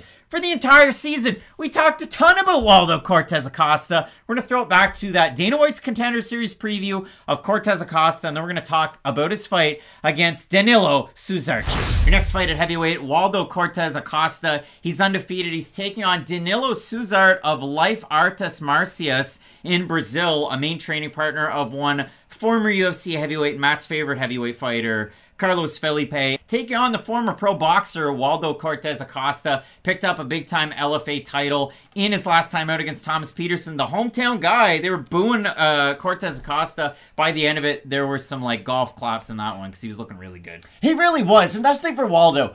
He could be great, but there is a little part of me that does worry because his power is phenomenal when he's able to land his power shots. It's just the delivery system isn't all the way there yet, you know? If he was able to work his way in with a bit better of a jab, if he had slightly higher volume, then maybe I could see some of those bigger power shots landing at a more consistent basis. But right now, he does feel like a very raw prospect, so I'm very curious to see how he makes out on tomorrow's show to get a better gauge as to where his ceiling really could be. I will kind of zig to that zag, but when I do focus on a pick for this, a lot of people are kind of pointing it out as we were running through this card. Waldo Cortes-Acosta is taking on Danilo Suzart, and when I went down through this one, I hate to be that guy because Cortes-Acosta is one of the biggest favorites that's on this card. I mean, if we look at it for the main event, Matt, you made the pick last week. Pfeiffer was the underdog. Chris Duncan's an underdog in his fight, plus 133. Charlie Campbell, minus 159. Cortes-Acosta coming in a giant favorite, minus 392. But when I was doing the tape study on all of these different fights, and I wanted to make a pick where, hey, I think I'm going to be right on this one. For Danilo Suzart, you watch this guy fight, he marches forward, occasionally throws a kick, and just clubs his overhand right to close distance. He's the least technical heavyweight fighter that you're going to find, and I understand it's squeaky record, so on and so forth, but I went down through his fights. I mean, listen, neither one of these guys has the best striking defense. Both guys have fairly poor takedown defense. I don't expect either guy to take the other guy down. When I look at it for the man out of the DR, Waldo Cortes-Acosta, I mean, much better level of competition than he was beating. Again, combined opponents record for both these guys. For Suzart, 11 and 10 out of the wins. For Waldo Acosta, 43 and 24. If you watch it, I mean, he did have a pro boxing record at 6 and 4, which isn't the sexiest. I gotta be honest, I didn't really expect that out of him just due to the looping nature of his shots. Normally when we do see people with a boxing background, they're a little bit cleaner, a little bit crisper with their boxing, so I'm surprised to hear that, that's all. Yeah, when I did look at it for Waldo Cortes-Acosta, though, really does like to pump the jab out there, throw a looping right hand, and that's the one where a guy with a straight shot's going to counter him. Or when he's throwing that looping shot, you can go for the level change and take him down. But when I'm focusing on a fighter to try and think, okay, is this guy UFC ready? Obviously, Hamdi Abdelwahab surprised everybody last week because I didn't think he was going to do what he did in his fight, and didn't he look great against Don'Tale Mayes? But I think Waldo Cortes-Acosta is one of those guys that you drop him in between 25 and 20, somewhere in there. You fight a guy that's unranked, and I think he could have some halfway competitive fights. He's going to have a hard time against, like, 14th ranked Augusto Sakai's fighting this weekend against unranked. Of course, that guy on Contender Series would have trouble with Augusto Sakai. Against unranked Sergey Spivak. But when I do look at it, for Waldo Cortes-Acosta, I think he's probably the guy that's going to be able to get it done. And the one big thing, and I think it's going to be an X factor in this fight, yes, Danilo Suzart could club him with one of those overhand rights that he throws. Suzard has poor cardio himself. He throws a lot of single shots, whereas Waldo Cortes-Acosta likes to try and throw in more combination. I love the fact that Cortes-Acosta throws a leg kick and doesn't have a big reset on it. He keeps his hands in a nice spot, doesn't drop them really low to then get countered. So for me, Waldo Cortes-Acosta to get the win. That's my pick for the week. Cortes-Acosta did get into some of those boxing exchanges with Suzarchi. He did get hit with a couple of those big right-hand clubs. Didn't look like they phased him at all. But at the end of the fight, after he gets the finish, Dana White said, big power. I see a lot of things that this guy could work on, or definitely needs work on. And then he goes on to say, but he's a heavyweight. We need heavyweights. And that fight that he had was August 2nd. On August 5th, they announced that he was going to be fighting Jared Vanderaa. So big full camps for both these guys. And obviously high hopes for the undefeated former LFA champion, Cortes-Acosta. And that's why I'm almost going to contradict myself, so I'll call myself out for it before I even do it. The thing about Cortes-Acosta is I still think he can make improvements as he does age in this division. He's only 31 years old, which sounds old if we're talking about a bantamweight, a featherweight, even a lightweight fighter potentially. But in the heavyweight division, I'm not joking when I say you potentially have another decade of contention in you before you finally do age out of the sport. The last video we just made was for Andrei Arlovski. That man's 43 years old, okay? He's been around the block for a while. Now, on the flip side, Vanderaa honestly is the younger fighter in this matchup, and you're probably thinking, wow, really? But it's the truth. Vanderaa always had youth on his side in a lot of these matchups, and I've always kind of thought, okay, Vanderaa has a good, like I always say, foundational skill set. He can wrestle offensively. He's a well-rounded fighter. We talked about his volume. He doesn't have bad cardio for a heavyweight by any means. He's a paper cut type of heavyweight, and what I mean by that, it's death by 1,000 cuts with Vanderaa. He was a bit more of a thunderous puncher against the lower level competition before he came into the UFC, but in the fights that we've seen him in, the Arlovski fight, the Chase Sherman fight, it's a lot of volume, it's some decent accuracy, he eats some good shots, and we saw that in his fight against Justin Tafa. He landed a lot of good shots. He landed a lot of good leg kicks. It was a fight of the night. But for Vanderaa, again, he's lost 4 fights in a row, and he's gotten away from the wrestling that kind of got him to the dance. And that would have a lot of success in this matchup, because I keep on going back to, can Vanderaa stand up to the power of Cortes-Acosta? Even if he didn't get knocked out 2 months ago, I would have a hard time believing that. Back in July. Sorry, 3 months ago. It wasn't, like, July's not that long ago, guys. Like, okay, but if it's midway through July, then now we're down to It's the start of July. My whole point is, it wasn't that long ago to get knocked out. I much prefer my fighters who are coming off knockout losses to have a 5, 6, 7 month, anything over 6 months I'm normally a lot happier with than a shorter duration, especially when you're fighting a power puncher whose best path to victory is by knockout on the feet. I think Vanderaa does have the wrestling credentials, but my problem is, if it walks like a duck and talks like a duck, if it walks like a duck and talks like a duck, goodness gracious, then it's probably a duck. Vanderaa hasn't been that duck in a long time. Hold on. He hasn't wrestled. Are you talking about like Paul Correa in the 90s? He's a duck. He likes the Jersey tuck?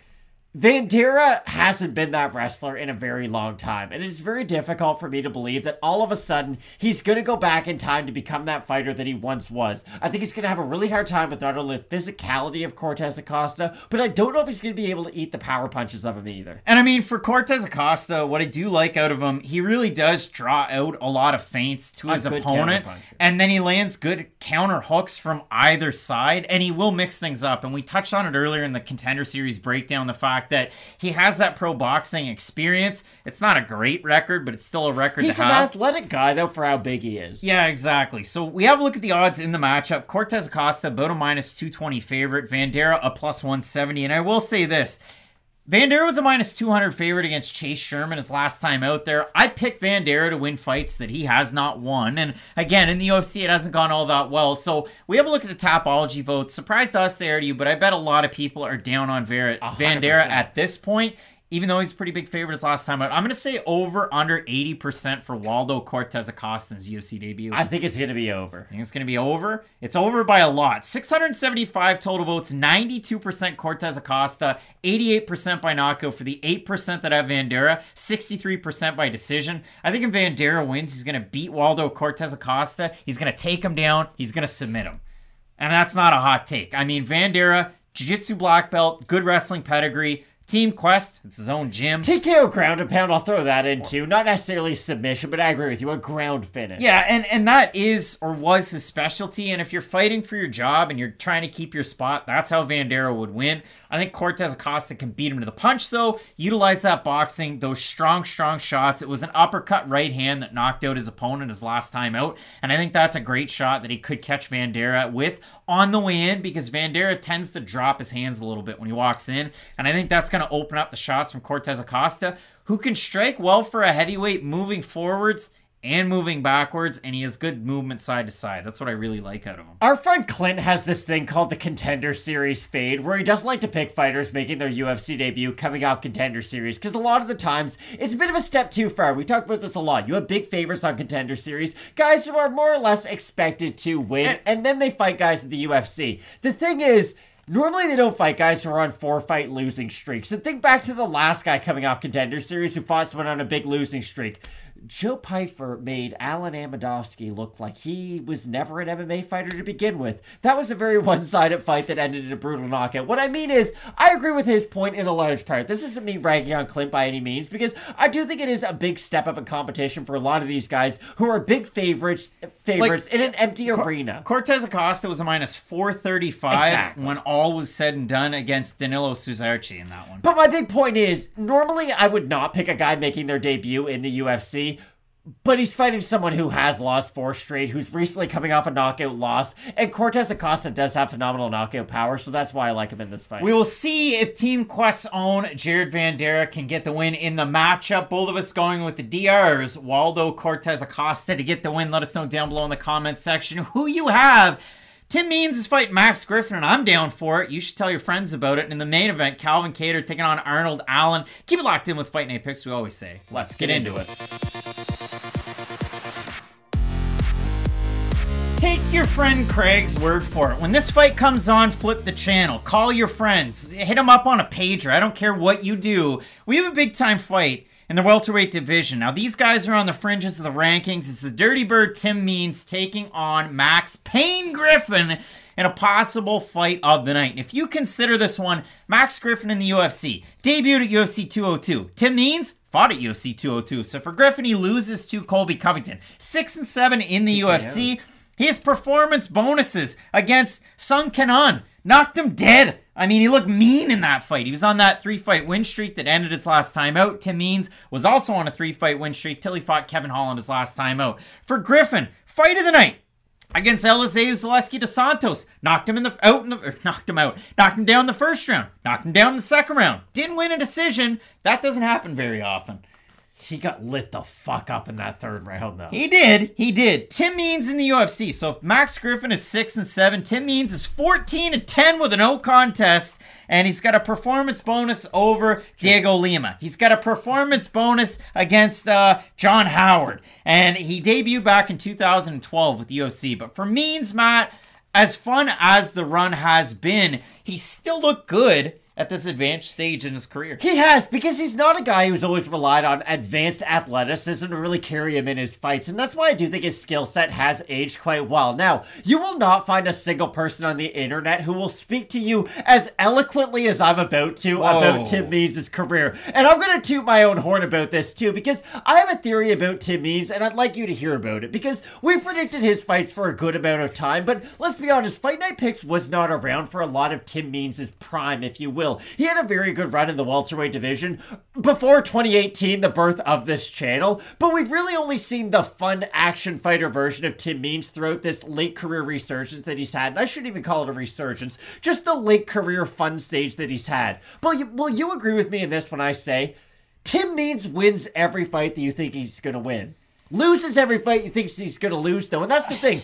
Look at the opponents he's lost to. Nico Price, Daniel Rodriguez, Sergio Moraes, and he probably won that fight. And Bilal Muhammad, I gotta be honest, I thought he won that fight too, even though if they had a rematch today, Bilal Muhammad would beat the brakes off and it wouldn't even be close. But at the time, I thought Tim Means won that fight. My point is, though, Everybody who he's beat, Ricky Rainey, Thiago Alves, Staropoli, Mike Perry, Nicholas Dalby, you can make a really good argument just to friends who don't know anything about the sport that, hey, Tim Means is going to probably win this fight. It just feels like when he does fight those guys who are looking to make their ascension up the rankings, that's when he does struggle at this stage of his career, and that's why I struggle picking this fight. We both wanted this to be a fight of the night on the fight of the night screen, and we always say this when we put a fight on that screen. It's not going to be one-sided. Like, it's on the fight of the night screen. It's probably going to result in a really fun fight. I think this is going to result in a really fun fight. But it's also a fight that I can't definitively say, oh, Tim Means is going to lose it. And when fights get fun, that's when Tim Means excels. Well, if you want to play Tapology, you want to play MMA math, I'll listen to your arguments. And these guys have fought the same fighters before. They both fought Alex Oliveira. I mean, for Tim Means, there's a loss and a no contest. For Max Griffin, different versions of the Brazilian cowboy, if I may say. There's also a loss. They both fought Mike Perry. Tim Means looked really good against Mike Perry. And in the fight that Max Griffin had, how did that fight go? Not well for Max Griffin. Yeah, it was a fun fight. No, wait, it did. Max Griffin beat the brakes off Mike Perry. Yeah, so there were Mike Perry fights for both of those guys. If you look at it, you can consider it they both fought Thiago Alves. Tim Means beat him and finished him in the first round. For Max Griffin, he lost by split decision, but 16 voters on MMA Decision scored it for Max Griffin. 2 scored it for Thiago Alves. It was really controversial by the end of it. But when you was close, though, to be fair. You do consider it at this point of their respective careers.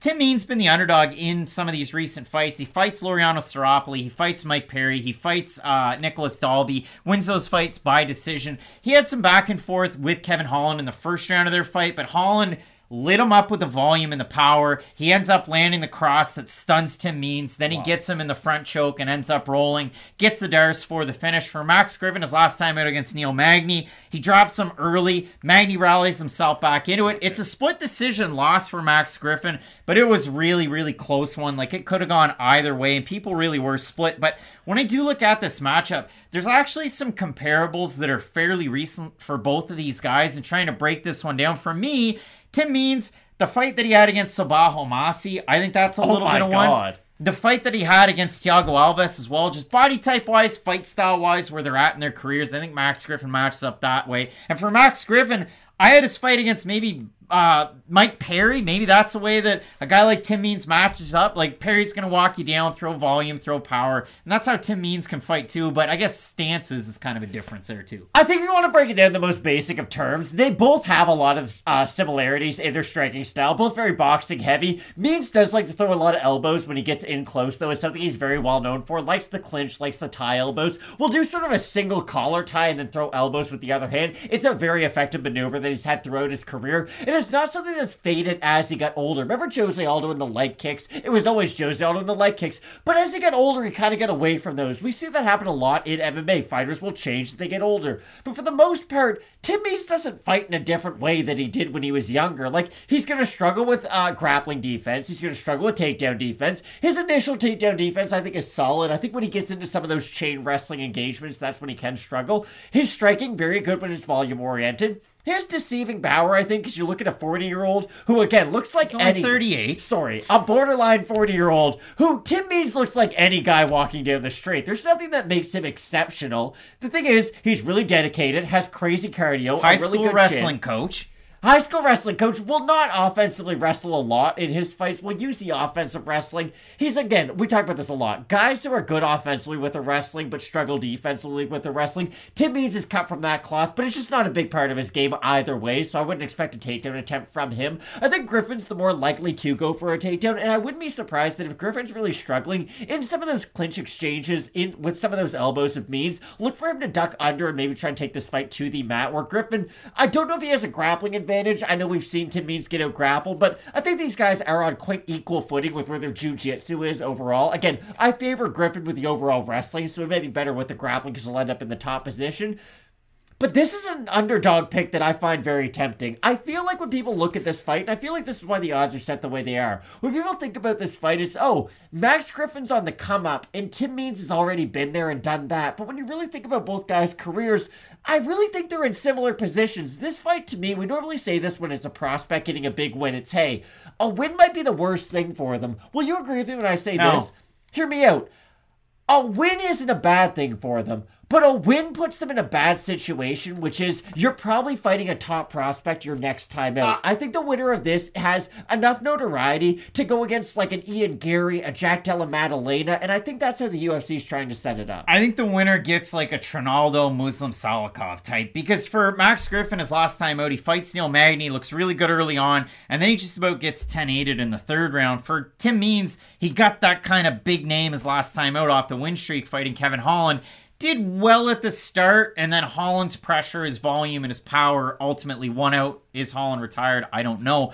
But when I look at this matchup, Matt, I'll say this before I mention the odds. Wonder Boys. Max Griffin has the perfect opportunity for himself in a training partner. Now, he's Marinobles martial arts. He's MMA gold. He's Team Alpha Male. For Max Griffin, his main training partner is Anthony Hernandez. So a perfect guy to get ready for that ground game. Griffin's boxing's a lot different than Tim Means. Tim Means is going to come at you with like odd angle shots, the elbows, the clinch work, when he the goes tie downhill, style. though, it's nice. But for Max Griffin, you talk about him going downhill, he keeps his head and chin tucked a little bit, and then he walks forward and throws boxing combinations, and it's kind of meat and potatoes, but it's not something that you see all the time just based off his stance. He's got a really nice body kick too, and his punches to the body are very, very good and efficient. So I like Griffin. I don't love his second rounds. Sometimes his third rounds are great. Sometimes they're Neil Magny third rounds, and they're not very good. And that's why this is such a fun fight, though. Again, you can make a compelling argument for either guy to win by knockout, submission, or decision in any single round of the fight, and that's what always makes a really fun fight. The odds in this one, Griffin is the favorite coming up. He's about a minus 180 favorite. For Tim Means, plus 150 in the underdog. I have no idea where these Tapology votes are going to be, so they're always a surprise to us there. To you, Matt, I feel like you got an early lean. I think they're going to be close. I'm going to say over under 57.5% Max Griffin, because I don't know if they're going to be 60. I think they're going to be over. I think they're going to be over. Oh, they're way over. So 668 total votes. We got 74% Griffin, 71% by decision, 25% by knockout. For the 26% that have Means, 77% by decision. Means trying to come through in the underdog spot. Yet, again, Matt, do you have the Dirty Bird to win? Is there some inherent bias regardless? No, we brought up the Mike Perry comparable a lot for both guys. Similar opponent for both these guys. But I think when you look at the Mike Perry fight and the Mike Perry performance that both these men had, Mike Perry fights a lot more like Max Griffin than he does Tim Means. There's no argument towards that at all. Mike Perry and Max Griffin almost fight in the exact same manner. They are boxing-heavy fighters who do not throw kicks, who go for offensive takedowns, who struggle defensively with their takedowns. If you just want to look at like the archetype of the fighter, I would say they're almost carbon copies of each other.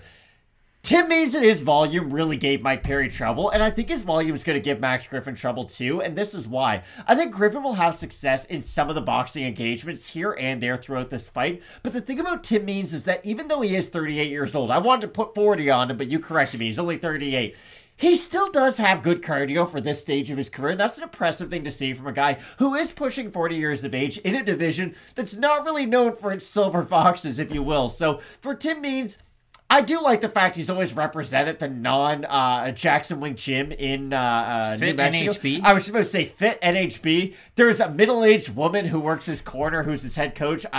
Forgive me, I forget her name, but they've done a really good job with Tim Means. And I think this is going to be a great fight. This is a fight for the fans. I think it's going to have knockdowns on either side. The fact that I'm saying that thinks that it's going to be a pretty damn close fight, but I do like the overall output out of Tim Means. And for a slight underdog price, I don't hate the pick. I like the storm of Max Griffin, and it just continues and it continues, and once he starts to roll and he figures out his distance, that's when Max Griffin's really, really dangerous. Look at his fight against Ramiz Brahimaj. He's hitting him into that ear, he's busting it up, getting the win there. Sung Kanan, he finishes him. Griffin was on a great roll, takes on a ranked opponent in Neil Magny, loses that fight. Tim Means fights a future rank guy in Kevin Holland, loses that fight, and when he's rankings adjacent, he's able to win out some of these matchups. But for me, I think Max Griffin, even though he's about a month away from his 37th birthday, so both guys age-wise fairly similar, Griffin's the guy that I'm going to side with in this one because, again, if you look at the numbers on a page, Means historically has fought with more volume. Means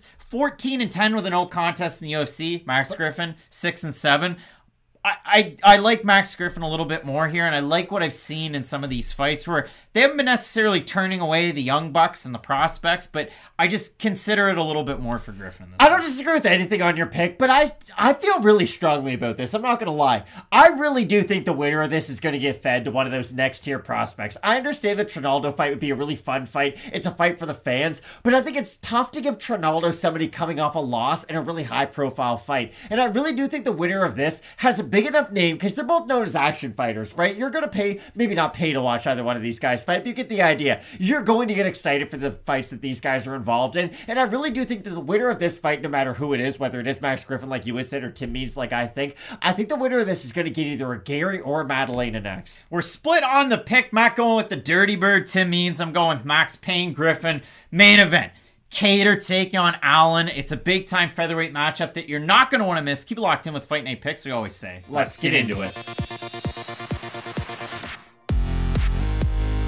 And a big-time main event coming up this weekend. It's featherweight fireworks. As always, one half your host duo, Craig Allen. Twitter and Instagram at Craig Allen FNP. With me to my left, to your right, Matt Allen, respective socials at Matt Allen FNP. We have the New England Cartel's own Calvin Kattar looking to put a tricky split decision loss in yet another main event. His last time out to Josh Emmett in the rearview mirror, taking on a surging Arnold Allen. And for Arnold Allen, 11-fight win streak on the line. He's undefeated in the UFC. Just picked up a big first-round finish his last time out against one Dan Hooker. So a great win for Arnold Allen. Kattar is coming into his 5th main event in a row. He's gone 2-2 in those last 4 main events. Obviously a loss to Max Holloway and Josh Emmett, as we had mentioned. And if you look at the wins that he has, one over Dan Ige, beat him pillar to post, one over Giga Chikadze, Beat him pillar to post. Beat him pillar to post as well. And his other main event that he has on his record, a 3-rounder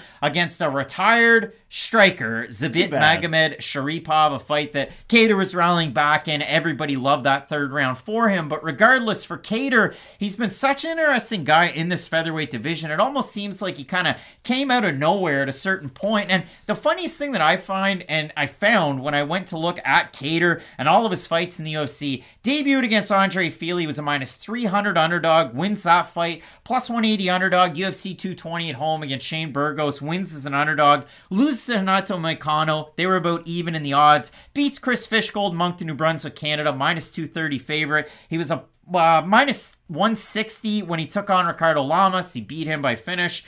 Loses to Zabit, he's an underdog, beats Stevens as a big favorite, beats Ige as a favorite, big favorite, loses to Holloway as an underdog, beats Chikadze, I've struggled with that one, as a +200 underdog, and loses to Josh Emmett as a -240 favorite. He's all over the map in terms of his odds, and it seems like people have a hard time capping him, let alone finding his standing in this division. And I think that's because he does have a very foundational and basic skill set. Like, Calvin Kattar doesn't do anything that really wows you. He's really good at a lot of different areas of MMA, but again, I always bring up the Yair Rodriguez example. Like, Yair Rodriguez does stuff in a cage that you sit there at home and you go, okay, there's no chance in this lifetime I'm ever going to be able to pull off just the degree of athleticism he's able to demonstrate with some of his techniques. And this isn't me slagging Calvin Kattar at all, but Calvin Kattar doesn't do anything that you sit there and think, I couldn't do that. But the thing is, to be one of the all-time greats, you've got to be really good at the basics. And that's what everybody's good at, the basics. And there has to be something said for Calvin Kattar, who really has found a way to perfect some of the basics in his boxing technique. But the thing is, we have seen him get behind against some of the people who are kind of all-time top tier, if you will. Guys like Max Holloway, of course, is one of the best strikers of all time. And I guess this is less analysis, and this is me kind of handing it off to you and more opening it up as a discussion. Is Calvin Kattar right now kind of the Derek Brunson of this division? Is he a guy who, if you beat Calvin Kattar, great things are going to happen to you in your career? You're going to fight for a belt, or you're going to be in a title eliminator, something of that degree.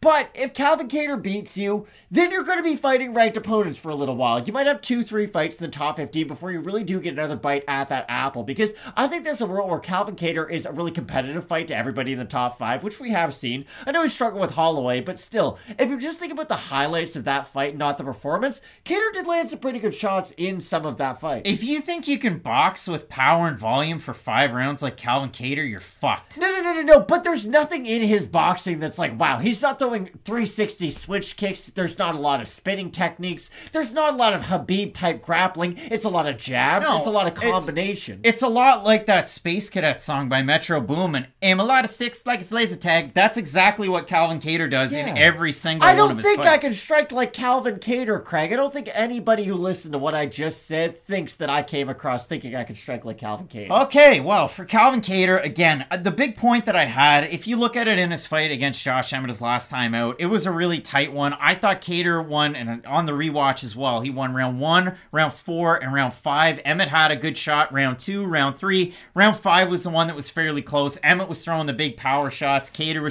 showed a good chin. Land with volume, and Kattar had him busted up by the end of that one. So, I mean, you look at that one, 130 significant strikes for him in that fight. 1 leg kick. He went 1 of 1 with leg kicks. His other win that he had against Chikadze, 144 significant strikes, 4 leg kicks. Like, Kattar's not a big kicker at all, which is something in a fight against Arnold Allen that if you check a lot of Allen kicks, you're going to have a good night out. If you land with a lot of volume in your boxing, you back up Arnold Allen, you're going to have a really good night. And I look at the fight that Allen had against Sadiq Yusuff where he got backed up a lot. He got kind of caught waiting a little bit. He landed that big power shot, got the knockdown in the first round. Yusuff kind of rallied back round 2, round 3, and I know Allen won that one by unanimous decision. Everybody had Allen winning, but you had a little bit of a case for Yusuff in that matchup. And Allen, his last time out against Hooker. Now, is Hooker a journeyman? What is he at this point? I don't know. But yeah, Arnold Allen, uptick in aggression, Team Renegade. I'll throw the picture up there of his dad with Leon Edwards. You imagine if Arnold Allen and his dad came walking up to you in a back alley, you run the other way, right? It's weird because they both seem like two of the nicer men you'd ever come across. Yeah, but yes, off of physique alone, you would run the other way. It's like Lance the Party Palmer and his dad. Yeah. Like, I would not want to see those guys in an alley because their dads would beat the fuck out of you. This is my question. Can Arnold Allen hurt Calvin Kattar? I think that's an important question you have to ask yourself because Calvin Kattar is like Michael Bisping, for instance. He's someone who can throw with power, but he doesn't throw for the potential of power. Like, there's 2 different types of strikers, and I always think, because middleweight's an easy way to describe it. Michael Bisping is all volume, not a lot of power. Yes, he has some knockout wins, but for the most part, it was historical volume that would get guys out of there.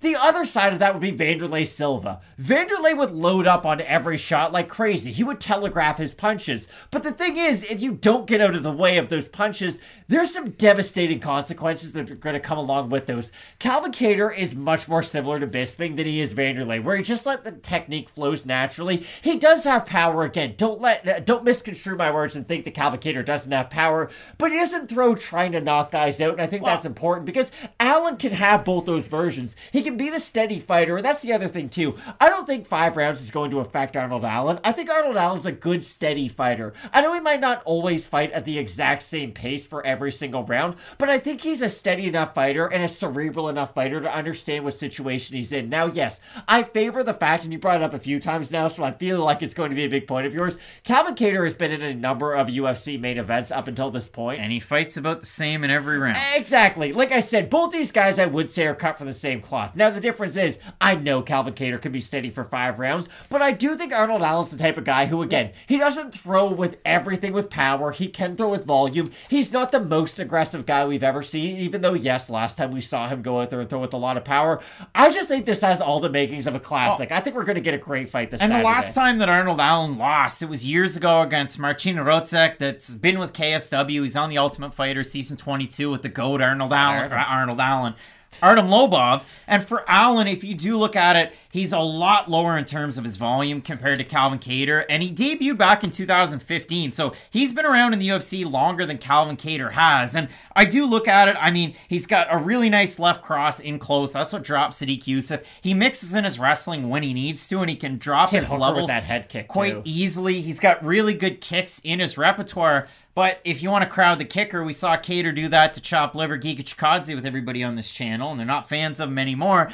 But the same can be said because a lot of people don't like Calvin Kattar and the fact that he's been in some of these wars. He's been in with a lot of power punchers, a lot of volume numbers, and that Max Holloway fight, I know it was 445 significant strikes that Holloway landed, an all-time historic Just number. That no-look right hand. And that weighs down Kattar's significant strike numbers historically. But if you just take away that one fight for Kattar, it's the volume, it's the presence in every round, and it's the fact that he doesn't get dropped or knocked down in his fights, and he drops and knocks down a lot of his opponents. So you do look at this one. I mean, Arnold Allen, I just touched on it a little bit before I talked about, the fact that his dad's yoked. Arnold Allen trains at Team Renegade. You might know that gym for Leon Edwards, Fabian Edwards. You might know it for, Tom Breeze. It's over with Levels Fighting. Or their other teammate that just got a win this month with Levels, and Aiden Lee, that fought with Bellator and Cage Warriors. He got a submission win at the start of the month. He's always in the gym, too. That must be said. Arnold Allen is always just posting stuff of him training on Instagram, and that's it. I would hope. Not But no, it's just there's some fighters who are I'm on vacation now. I'm doing all these different press, performances and stuff with all these different... Calling out guys taking pictures of their abs and their underwear. Yeah, Arnold Allen very much is kind of a salt-of-the-earth fighter, if you will. And that's why I think this is a great opportunity for him. We brought up the fact that Calvin Kattar, again, I think he is sort of in that Derek Brunson category right now, where he's kind of a forever top 5. He's going to be a difficult fight for anybody in the rankings. Going to beat a lot of those ranked fighters too, but I do think against the elite of the elite, we talk about the Ortegas of the world, the Volkanovskis, the Holloways, the Yair Rodriguez. I think he might come up short against those. I guess Josh Emmett also has to be mentioned in that category as well. But